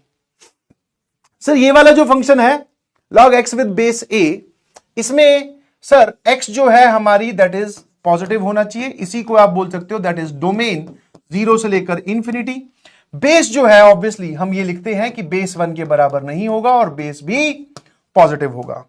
बात आती है रेंज की, तो रेंज सर इसकी आती है -इंफिनिटी से इंफिनिटी, जिसको आप लिखते हो y बिलोंग्स टू r। ठीक है, रेंज इज r। क्या मेरी बात समझ में आया ना? रेंज इज r, ये ठीक है। डोमेन पॉजिटिव नंबर जाएंगे बिकॉज नंबर x आपने वहां बैठा रखा है, और रेंज इसकी r होगी। जैसा कि मैंने आपको बोला था कि ये दोनों आपस में एक दूसरे के भाई हैं, ऐसे नहीं बोला था, जुड़वा भाई है, जानबूझकर बोला था, कुछ बातें हैं इसीलिए बोला था। चलिए ग्राफ की बात कर लेते हैं।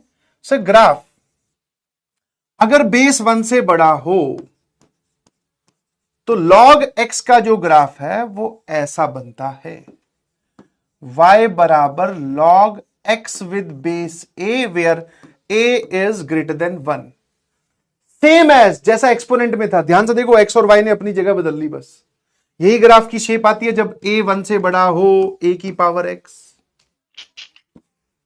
बस x और y एक्सिस ने अपनी जगह बदली है। धीरे धीरे बातें समझ में आने लगेगी जब आप इनवर्स फंक्शन पढ़ लोगे। अगर बेस जो है वो 1 से छोटा और 0 से बड़ा हो तो सर इस ग्राफ में क्या होता है, ग्राफ डिक्रीजिंग आता है। ठीक है, ये y एक्सिस, ये x एक्सिस, जब बेस आपका 1 से छोटा और 0 से बड़ा हो और यहां पर आपके पास में 1 हो। ठीक है, ये दोनों लॉग का ग्राफ है जी। 0 पर इसमें प्लस इंफिनिटी जा रही है वैल्यू, जैसे जैसे आप 0 तो एक्चुअल जा भी नहीं सकते, 0 प्लस पर आपको वैल्यू मिलेगी प्लस इंफिनिटी। ठीक है ना? ये ग्राफ है, ये डोमेन है, ये रेंज है। रेंज y आ रहा है बिकॉज y एक्सिस का पूरा पोर्शन कवर हो रहा है जी। इसको हम इंक्रीजिंग फंक्शन बोलते हैं क्योंकि जैसे जैसे आप x बढ़ाओगे y बढ़ेगा, तो this is an increasing function.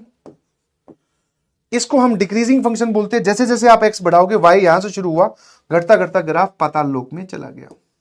ठीक है ना? Next is properties of log. बहुत ही सिंपल सिंपल सी प्रॉपर्टीज हैं और जो कि डायरेक्टली इंस्पायर्ड है from where, properties of exponent से। Log A with base B को अगर आप कभी चाहते हो, कभी भी कहीं पर भी आ जाए, और जब भी ये कहीं पर भी आएगा, चाहे वो डोमेन का सवाल हो या ना हो, तो log A with base b अगर आप चाहते हो डिफाइंड रहे तो ये 3 कंडीशंस आपको लगानी पड़ेगी। नंबर की जगह जो भी लिखा है वो पॉजिटिव, बेस की जगह जो भी लिखा है वो भी positive, and base should not be equal to 1। और तीनों ही कंडीशंस का सर हम क्या लेंगे, इंटरसेक्शन, है ना? ठीक है, अब अगली प्रॉपर्टीज को ध्यान से देखिए प्लीज। ये वाली चीज जो है वो बहुत सिंपल सी है, लॉग हटाओ। यहां से यहां जाते वक्त हमने क्या किया सर, लॉग को हटा दिया। ठीक है, लॉग को मैंने क्या कर दिया, हटा दिया। जैसे सिंपल सी कहानी है, ये वाली जो चीज थी, इसमें लॉग की जगह आप अगर ध्यान से सोचोगे तो ये यही तो लिखा हुआ है, 7 की पावर में -2, 7 की पावर में -2 बराबर ये। सर इसको भी अगर आप ध्यान से देखोगे तो 81√3 की पावर में ये बराबर ये, इसकी पावर क्या रखें कि ये बन जाए, तो इसकी पावर ये बराबर ये।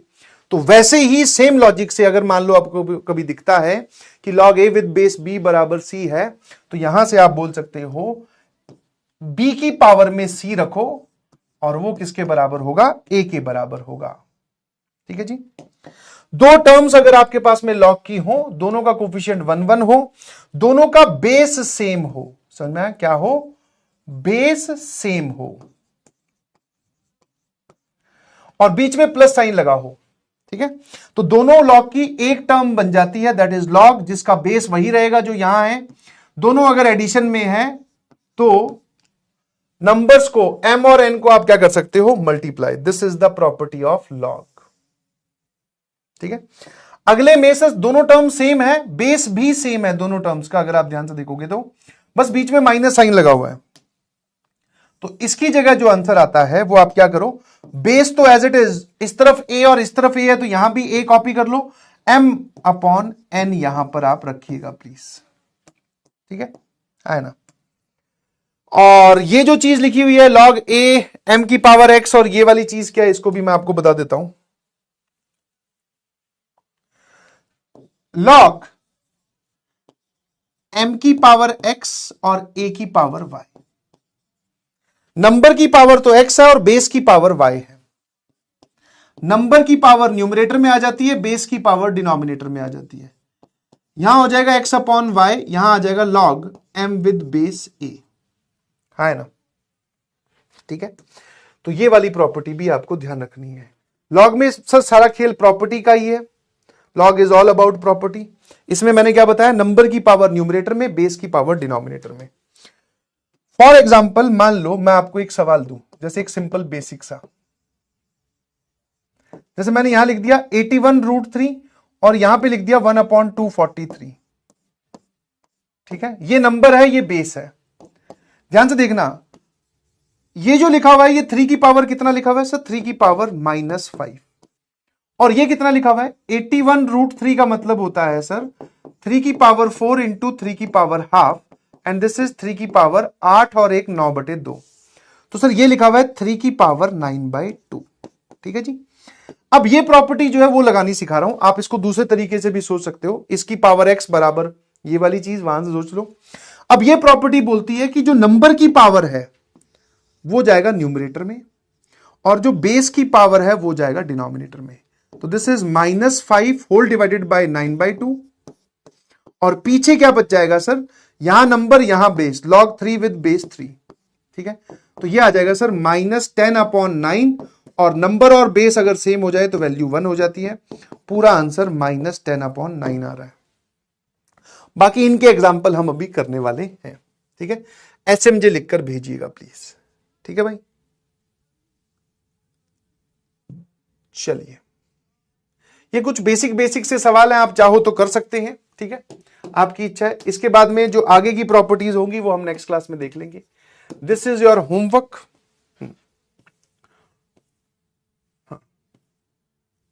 ठीक है, दिस इज योर होमवर्क, और यहां तक मैंने सवाल दिए थे, मैं आपको बता देता हूं। इसमें से कुछ पूछना है तो आप पूछ सकते हैं। ठीक है, ठीक है, मॉड्यूल और उसका होमवर्क सेम है।